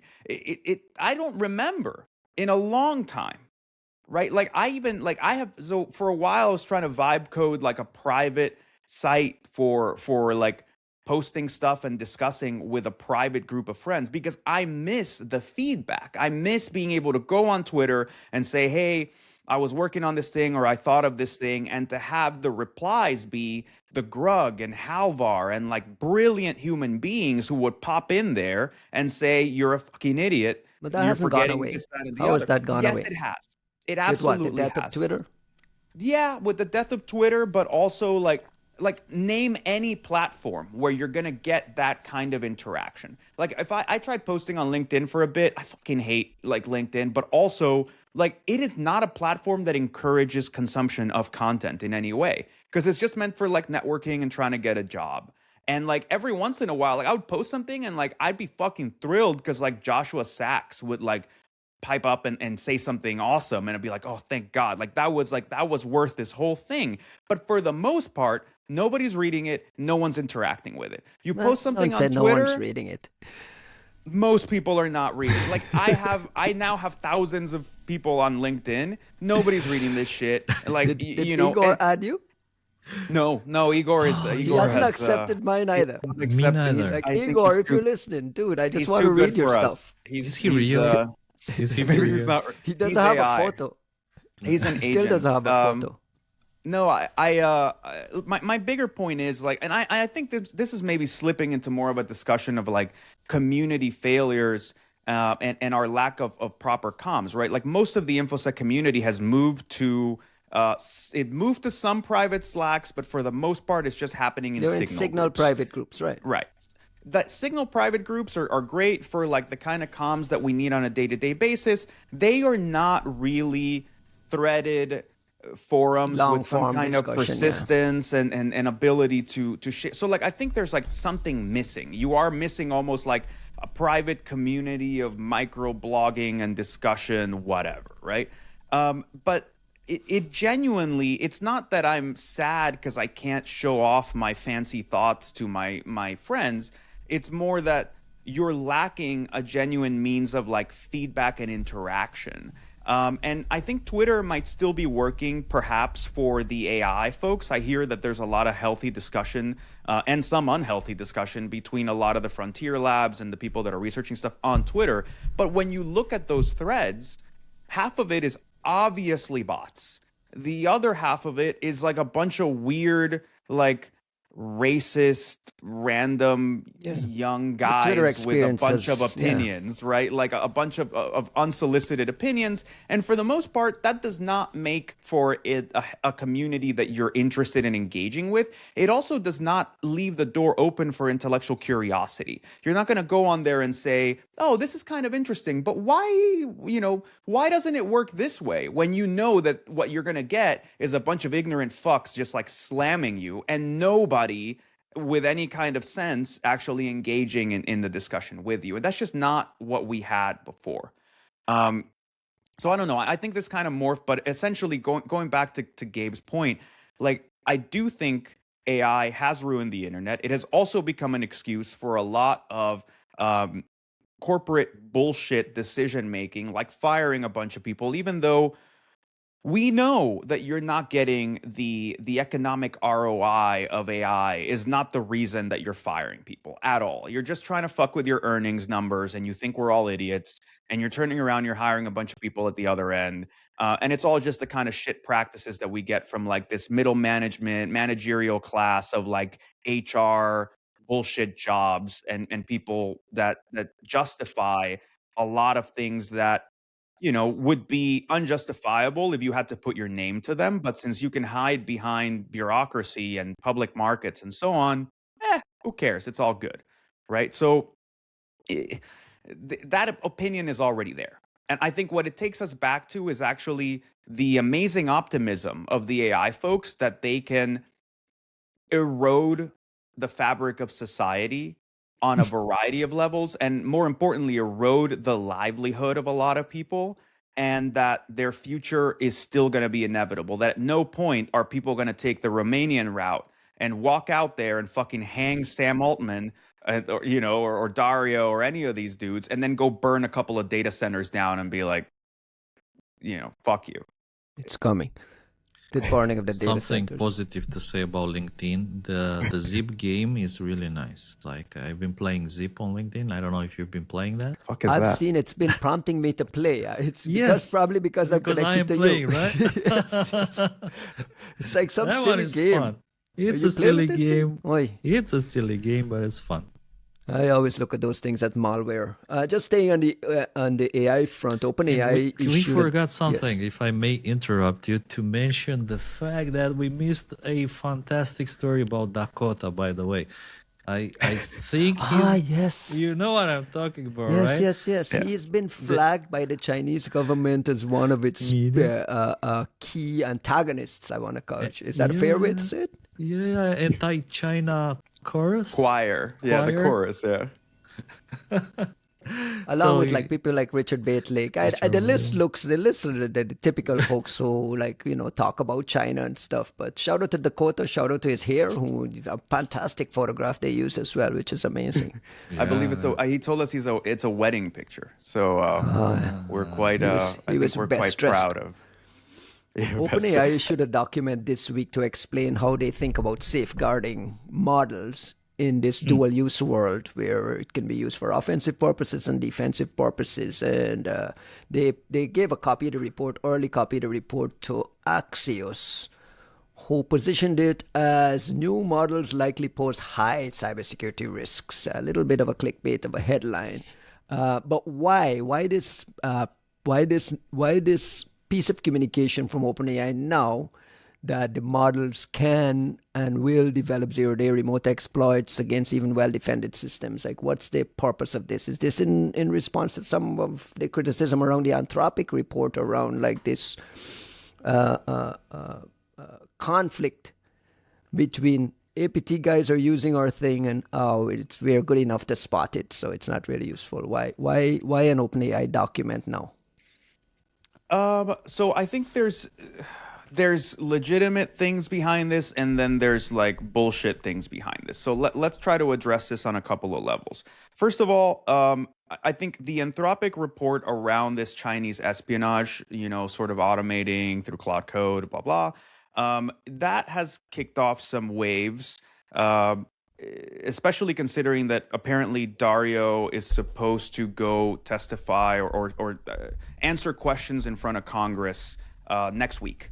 So I'll think about all these releases and all these discussions in terms of an impending congressional testimony, right? So that in itself, I think, is the motivating factor. I think at the same time, if you want to talk about sort of the more legitimate side of this, it has prompted discussions about to what extent the models are getting good at performing a lot of sort of autonomous actions related to pen testing and so on. And at the end of the day, there's just no denying that the things are getting good at it. That's about as far as the discussion, I think, stays genuine. Beyond that, right, it becomes a way to flag capabilities, whether you have them or not. It becomes a way to, once again, build up the specter of the great and mighty AI and how capable it is and world-defining it is, which I think is important here, right? Yeah. Well, that is the battle that these companies are engaged in. OpenAI is in a tough spot right now with finances and figuring out sort of its own competing edge, right? They've done two kind of um, half-baked releases in the past like month or two. Like 5.1 came out of nowhere, and then last night they released 5.2. And all of it, then you have like you have the max, supposed max, like long running models, which I've yet to see. But all of that is a clear response to Gemini 3 coming out and like really blowing the doors off the place, and providing that in a sort of the discussions here economically are that Google is essentially allowing themselves to lose money in order to really expand their foothold. And before, it wasn't really considered much of a fight because 2.5 was just not. It didn't feel like a model that was really competing with GPT-5. It wasn't really competing with Opus 4.1. But it was ubiquitous, right? Like you had a Google, workspace account or some, a Gmail account, and you had some access to Gemini. Now, with Gemini 3 being like genuinely capable and Gemini CLI being genuinely capable, then the fact that you can get these things without paying that much money is a serious problem for both OpenAI and Anthropic. Anthropic comes out with Opus 4.5, which is important because before that they had Opus 4.1, which was very good, but it was so expensive for them to run that the limits they were putting on users were just not, like, it wasn't a good value. Like you would start using Opus and then you would have to get thrown back down to like an old Sonnet. And now that's not the case. 4.5 is more efficient, so you can have as much 4.5 as you want, which means that OpenAI is just lagging behind in adoption in ways that I'm sure that they're feeling, right? Like all of a sudden you have these competitors who are not also RANs. It's not ChatGPT is the de facto standard, and then these other people are just kind of there. You have things that Anthropic and Google are offering that OpenAI just doesn't really respond to in any meaningful way.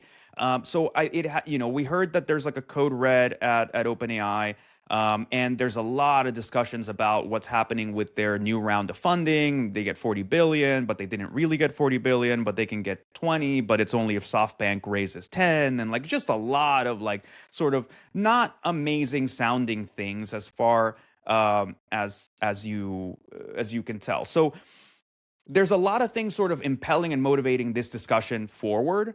Now, am I upset about OpenAI suddenly discussing like an update to their preparedness framework and the idea of having like a council of cybersecurity practitioners involved? Not at all.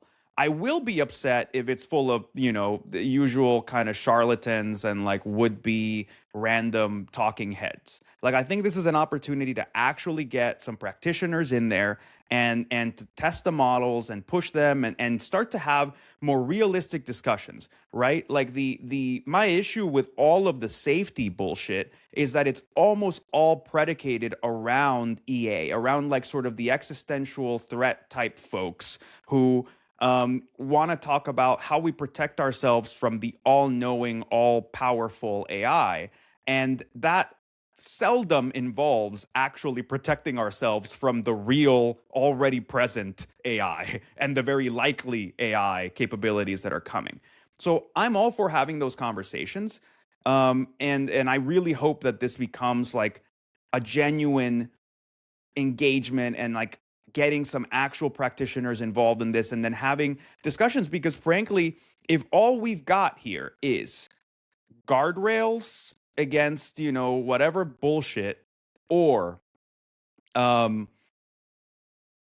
nothing, right? Like, I don't really know. It's like guardrails, trust and safety guardrails, or nothing. Like, we're fucked because guardrails don't work. They just don't. Like, that's really not it. And the more that you're trying to build the obvious economic value that's right across the way from us, which is autonomous, complex computer engineering capabilities, building things, interacting with things, whatever, the more these things are going to be problematic for us as like attacker capabilities, period. So just relying on, can we tell the thing to not build a bomb and not somehow allow you to make chemical weapons, which are both idiotic things to worry about because both of those have logistical, physical requirements and problems, right? Like if the three of us decide that we're starting a chemical weapons program, then that's a wonderful wish we've all decided to embark on together. But that doesn't suddenly equip us to create chemical weapons. We don't suddenly have centrifuges to make nuclear bombs in our houses. Like, that's not how this shit works. You know what does work that way? Cyber capabilities. So let's fucking stop with these bullshit scarecrows and actually have a discussion and test some stuff and decide how we want to go about this. OpenAI's internal tests, according to the Axios reporting, OpenAI's internal tests show that recent models are improving so quickly on cybersecurity exercises, like things like capture the flag benchmarks, that there's a suggestion that future models could reach these high-risk levels. I mentioned here our friend of the Wall Street Journal, Bob McMillan, wrote a piece this week on a research paper that proved that AI agents were becoming dangerously close to the skill and quality of human pen testers in a way that suggests, I don't want to say replacements. Costin, is there a worry at all about this dual use conversation around AI? I think there's for sure there's a worry. I'm just thinking, what is the proper framework to talk about it? Is it like the Congress? I mean, perhaps I don't know. That's not the right framework. Perhaps I don't know. Trump should do some kind of an AI mitigations risks conference where he would invite all the top people, not just Dario, but like pretty much everyone else. I can't like possibly avoid not thinking about this story, which again has perhaps no connection whatsoever with the recent case. But I remember, like back in the days, Al Qaeda was actually becoming so fond of Toyota cars that they were like just selling everything and using those money just to buy more Toyota cars. If you remember that story, they were like buying these Toyota minivans. They were like just indestructible and they were like super easy to fix. And I remember the CEO of another company around the same time, he said, "Oh, our cars are also like really good, so there's a risk that terrorists might start using them as well."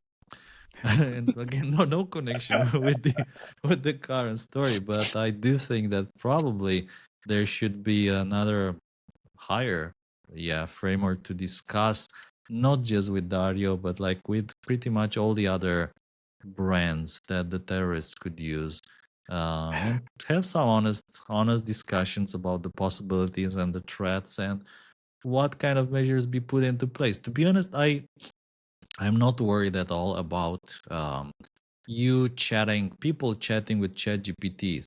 However, agents, they fall into a completely different category. It's like the fission bomb and the fusion bomb. It's like when people like Ulam and Teller, they came up with this idea. For the fission bombs, they're not enough. Like we need to work out something bigger, and they came up with the idea of the fission bomb. And then like all the others, basically the people from the Manhattan Project were like, whoa. Like, this is not what we want. This is not what we wanted in the first place, because this is like just getting out of control. And unfortunately, those bombs were developed anyways. And now you can say the world is on the brink of extinction, or at least there are capabilities into place which allow for that to happen. And I think that at some point someone will come with the idea, we need to put AI in charge of the military. We need to develop AI weapons. We need to put AI on drones. We need Anduril++. We need Palantir++. And at some point someone will say, we need to put all our nuclear arsenal in the hands of AI. And let's call it, I don't know, Skynet or whatever. And then one day, it's Judgment Day. And it's funny how things happen and how the history repeats. Oh, this guy is going too dark a little bit. Just let's update a couple of quick stories before we end the show. I want to update two things. I'm super positive and super optimistic. And the reason is that actually I just noticed, I don't know if you guys noticed it as well, that ChatGPT 5.2 dropped.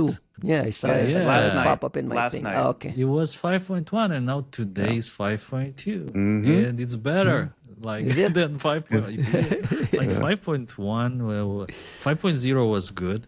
It was no longer woke like we discussed it in the past. I It would miss- answer questions, and then something happened with 5.1 that it produced some not so good results, at least for me, when I tried to do some deep research with that. And I can't wait to test 5.2, see how it goes. Bring back 01. Nothing compares to 01. Dude, I miss Oh, 01. I wow. loved 01. 01 was my That's- first like Yeah. foray into that kind of world. Let's update two quick stories. Episode 54, way back, we talked about this no-name 057-16. Remember, Costin, with this Europol had put a bunch of pictures on a wanted list that included this young lady that we had this conversation around. Turns out, I think, help me understand if this is real, if it's the same person, but this Victoria Dubranova was indicted. So it appears that she was arrested and extradited to the U.S. or sometime this year, and it's going through our court system. This was the one that this is the one that is. I think that Ryan has some internet issues again. Again? It doesn't matter. Like we're on to this story as well. And by the way, these guys, no name 05716. We still nobody knows for sure where the names come from. They are super active, especially targeting countries in Europe, NATO, that kind of things, mostly DDoS. Shout outs to our friend Martin, who is tracking them, I think, on a regular basis. And it's a pretty interesting topic to look into. By the way, we need, I think, more people looking into this particular threat actor. I thought that this release from the Justice Department is pretty interesting. In particular, what they call Cyber Army of Russia Reborn, which is again another one of these fronts for the Russian government associated activities. And yeah, it's interesting to see this person that we talked about before getting indicted in this Justice Department release. Welcome back, Ryan. This was the weird one where they were described as hacktivists and cyber criminals, but I think Google way back had already connected them with some nation state type activity, and I'm a little confused. What is it? Is it cybercrime? Is it hacktivism? Are they working for GRU? Like, why are we all over the place with the attribution? And I think it's also a bit confusing, the fact that she was indicted for supporting these groups. And what does it mean? Like, at least if you look there in the indictment, it talks about her giving them money. Okay, so supporting these operations financially. Like I can't answer your question directly. I think it is maybe a bit confusing, like putting all these things into one bucket for sure. Yes, and I did see there were like a number of posts on X where people were discussing, hey, I told you so, that these guys were not really hacktivists. In reality, I think nowadays the number of true hacktivists that are just hacktivists without any government connections, especially when it comes to Russia, is close to that, zero. Yeah, I agree. In reality, all kind of hacktivist activity is pretty well connected to the Russian government in one way or another, either like financially. Not only in Russia, though, anywhere else that they have these. Yes, if you say so. I mean, I don't know. I don't know about these hacktivist groups like the Sparrows or Lab Duktegan. I don't know. Well, we don't want to speculate. I know. And we don't fact check, right? We do not. Yeah, but you just said it was zero. In Russia. In Russia.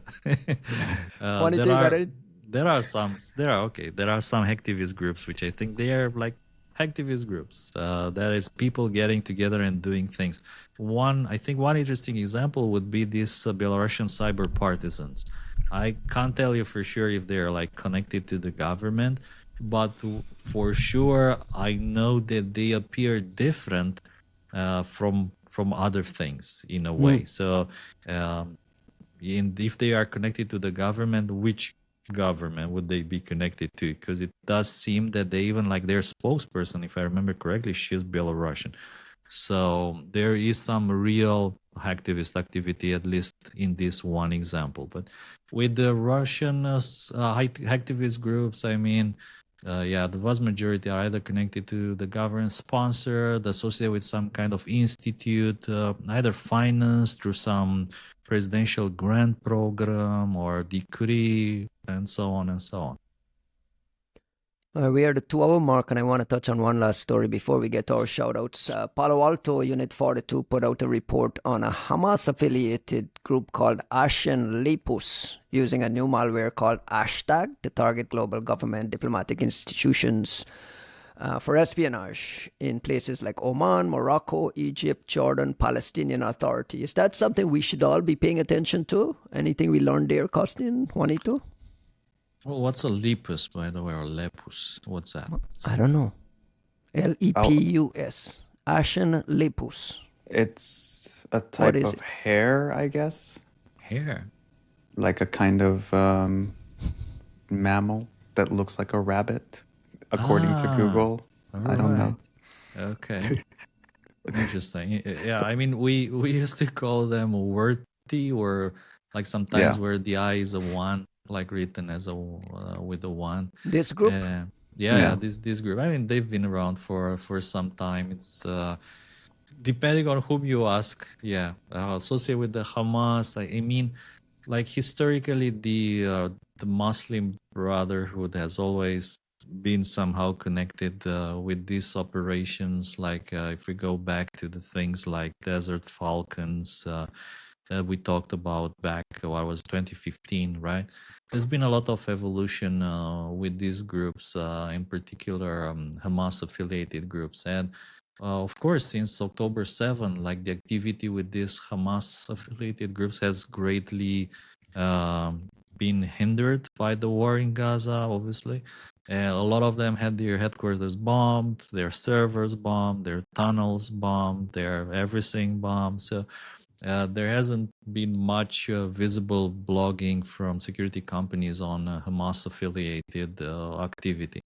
But nevertheless, I mean, there is still activity going on, and I think some of that is no longer happening in Gaza. But these are like the operators have long fled Gaza, and now they come out of other locations like Qatar, for instance. I haven't looked at the blog in detail, but I did see there's like IOCs, there's hashes in there, there's CNCs. So there's a lot of information. So yeah, kudos to Palo Alto Unit 42 for publishing this. And it does seem there's a lot of interesting information in this blog to go through. Yeah, I mean, we never get visibility into this type of things. Well, not never, but we rarely get this kind of visibility. Juanito, is this something that stays on your radar? This Ashen Lupus. Costin, what is it known as? Give me some other names. Worty. WIRTE. WIRTE. I don't remember. WIRTE. WIRT. Got it. We've been seeing stuff from WIRTE. I think as early as maybe 2018. And they've never been like a super over the top like capability. They're just one of those that like won't stop, right? Yeah. Like during the conflict, like they were doing things, they were fucking things up, but it was never like a big deal. It wasn't like an amazing capability, but they're there and they're chipping away and they're sort of doing their thing. And clearly they haven't been bombed to Kingdom Come, so who knows where the fuck they're hiding. Look, it's good to keep track of all these groups. It's good to keep them in mind. They are nuisances. They are opportunistic nuisances in a lot of ways. And which is to say that you never really lose your mind about them as if like they're gonna be the next coming of Armageddon, but you want to keep an eye on them because when they do latch onto something, they're not going to have the restraint not to make use of it. Right. One. And two, this is the kind of shit where you know that they're not very good, but don't make the mistake of thinking that that means they'll never be good, right? Like that's what we learned from the North Koreans, right? You could make fun of them, you could sort of see them as some random sort of silly irrational actor, and then if you stop paying attention to them, they may suddenly take a big upswing in capability and really sort of sock you in the mouth. So you never stop paying attention to groups like this. You also just keep them in perspective. Let's close the show with some shout outs. We're at the 2-hour mark. Costin, you want to start? I mean, I dropped some names during the show. So like from my side, of course, I think it's important to say that props and shout outs to all the brave people who are, speaking for justice in Romania and around the world. I think this is important. And corruption is like a really bad thing, dirty thing. And there's a lot of courageous people out there who are just not just sitting, but doing something about it. And especially when it's cold outside, to go out there to protest for what you think is right. This is important. Of course, it's important also at the same time to keep in mind on how to protect yourself from a cybersecurity point of view. And there's been a lot of discussions, I think, recently about people with Graphene OS, and I think there's a lot of smear campaigns against Graphene OS, including what looks like a coordinated disinformation against Graphene OS. Don't believe that shit.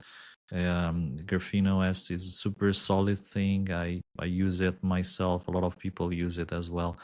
And let's spend a second here for a second, if you don't mind. Graphene OS, I think they put out a tweet announcing they will migrate from OVH cloud infrastructure due to a new French law. You mentioned this kind of misinformation. There seems to be something happening around Graphene OS movements as it relates to this France thing. Can you give me a little wrap up on what that is? Sure. There were a number of publications in France in 2 magazines, which are trying to convey the idea that this is the favorite tool of criminals, and how criminals avoid justice through the use of Graphene OS, which is total bullshit. We know that criminals don't use Graphene OS. Criminals use no-name Android phones from China with WhatsApp, which is probably for their purpose is much more difficult to track. If you're like a Graphene OS user, we just use Graphene OS, you're like much easier to track by a government if you want, because simply it connects to the Graphene OS update server, so you automatically know who in your country is having a Graphene OS phone, unless they also VPN or do some other things. And I think that these articles were part of coordinated campaign, because in parallel someone showed up on X, which has a profile that looks like your typical criminal with cryptocurrencies and expensive watches and hordes of cash and all. And they're like, oh, Graphene OS failed me. I got this summer.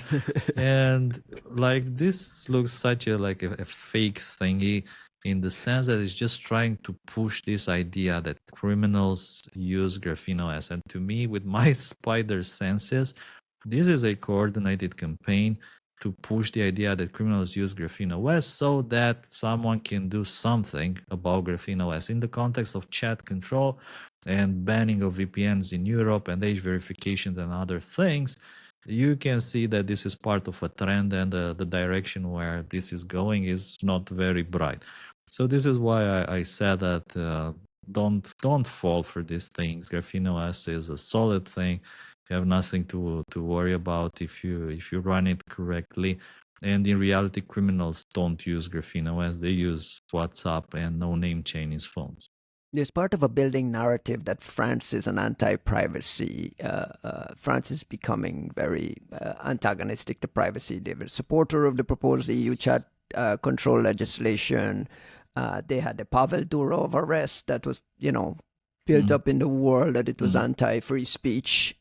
This story about these guys, Graphene, pulling out because of this French cloud provider and France's attitude towards these things, that's a building narrative. Is that a fair assessment?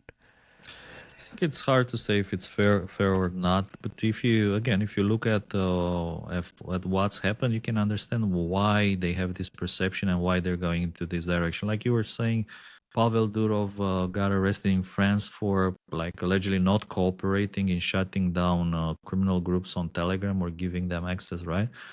He later disclosed some meetings with intelligence officials which asked for his support to shut down some groups related to elections and so on and so on. And so you can read about all that in either in his blog or in his interviews on YouTube. And like, if you ask me, I can't tell you for sure what's going on there. But one thing is obvious to anyone at the moment is that in the European Union, there's like a strong push for more government control of technology, and with pushing ideas such as banning encryption. Encryption is bad. Only criminals use encryption. We need to scan your chats. We need to know what you are talking about. We need to be aware so that we can protect your kids. Think of the kids. It's just like this scene from Lord of the Rings, the desolation of Smaug, when they're like think of the kids. Like, yeah, sure. You can see the trend and you can smell the direction the discussions are going. I don't want to stretch the course. podcast at all, but is there any justification for the push for chat control? Is there any tiny bit of, you know what, there is a case to be made in this little corner? I'm just trying to play devil's advocate. I mean, there's like no. There's no. I want to phrase this in a politically correct way to Hollywood, because I love Hollywood. But if you look who is behind chat control, like who's involved in this, it's like Hollywood people. And where else are Hollywood people involved? If you remember, we discussed it a few episodes. NSO? Oh, NSO. So interesting, and an interesting coincidence, like with this Hollywood push. And why would you need Hollywood? Because obviously it's a powerful machine, and these people, like famous people, like Ashton, is it Ashton Kushner? Sorry, I don't know how to pronounce it. Kushner. Are you thinking about Ashton Kutcher or Kutcher? Yeah. Kutcher, I apologize. It's confusing him with the Kuchner, Jared Kuchner. Kuchner. Jesus Christ, guys. No, the different guys. No connection. Nevertheless, it's weird to see all this Hollywood push, and there are people who are saying that the reason for all these check-ins is purely mercantile. It's commercial, because they have other things they want to sell, like NSO. So you want to implement chat control, there's two ways. Either it goes on and it has to be implemented, and there'll be technologies that these guys, that companies that are lobbying these guys for, or if not, if it fails, no worries, there'll be NSO. There'll always be NSO. So there's some people saying that there is a financial reason behind these pushes. Now, if you're saying if there's a legitimate reason, I personally doubt it, because I mean, the issue to catch all these guys, like the bad guys, being involved in all these child-related offenses, it's not an issue of access, of technological access to devices. It's an issue of volume, and the fact that even I remember back in the days, law enforcement officers that were coming to our conferences, they were saying I said, I can give you more. And they're like, no, thank you. Do you know how many cases we have on our office? I have like 1 million files, 1 million different files related to this. And I just don't have enough time to go through all of them. So do you need more criminals to catch? No, they have enough criminals to catch. So the saying that you don't have the technical means to catch more, doesn't make sense. Doesn't make sense to me at all. Juanito, finally, please close the show. You got a shout out or two? I've got some small shout outs. I mean, first of all, shout out to you, Ryan and Trisha. Congratulations on your wedding anniversary. You two have both of you have been the motivating force behind getting this podcast together and delivered every week and now sponsored and everything. So Shout out to you both. It's amazing to kind of watch you guys do your thing up until this point, and how patient Trisha is watching you record this right now. How many years? How many years? 32. 32. Jesus, man. Congrats. These Pardon your almost French. said these yet. I didn't. Well done. No, I'll say it in French. Yeah. So, amazing stuff there, guys. Beyond that, very small things. Echo Party Miami is actually happening. It's coming. Pretty excited about it. CFP is open right now. And Reverse in Orlando is also up. The tickets are still available. I need to go buy my ticket. So, of course, I'm reminding everybody else to go get it while you still can. And I saw a reminder from Jordan that the date for booking your room under the room block in that Orlando resort is fast coming up. Reverse, I went to the first one last year. Amazing conference with the right set of people and the right group of people. Orlando that time of the year is also very nice weather too. So shout out to those guys. Missile launches? You can if it's possible. You might. Huh? If you might. You If remember you we get saw like one that. in We Melbourne, saw right? one. Yeah, Correct. It'll take a bit of a drive, right? We were together in Melbourne when we saw that one. From my side, some quick shout-outs. I saw a story from Thinks Canary, who are joining our show as a sponsor soon. Thinks announced that the organization running the South African Computer Olympiad ran out of money and was shutting it down entirely. So they bought the Olympiad from the folks in South Africa. They hired the woman who's running it, and the Olympiad will run as normal in 2026. Hopefully we will make it even better. That was the announcement from Thinks Canary. So shout out to those guys for saving that. That Computer Olympiad thing is what gets a lot of kids involved in cybersecurity, in computers, in technology, and that was a nice move. There's an article I linked to from IT Web that documents that. And then lastly, Will Thomas from Team Cymru appeared on a podcast for Info Security Magazine. At the end of it, he dropped a big shout out to the Three Body Problem. It's his #1 podcast. I might add that the retort was, oh my God, they swear too much. But here we are. Here we are. Shout out to Will. Shout out to the folks at Info Security Magazine and some of the journalists there who are also mentioning on LinkedIn that they're big listeners to the show. So we do have a handful of listeners hanging out. Anything else, guys? And the cursing will continue until IOCs improve. That's the lasting thought will be. The swearing will continue until the IOCs improve. Put that on a t-shirt and put it in Costin's name. That's our show for this week, folks.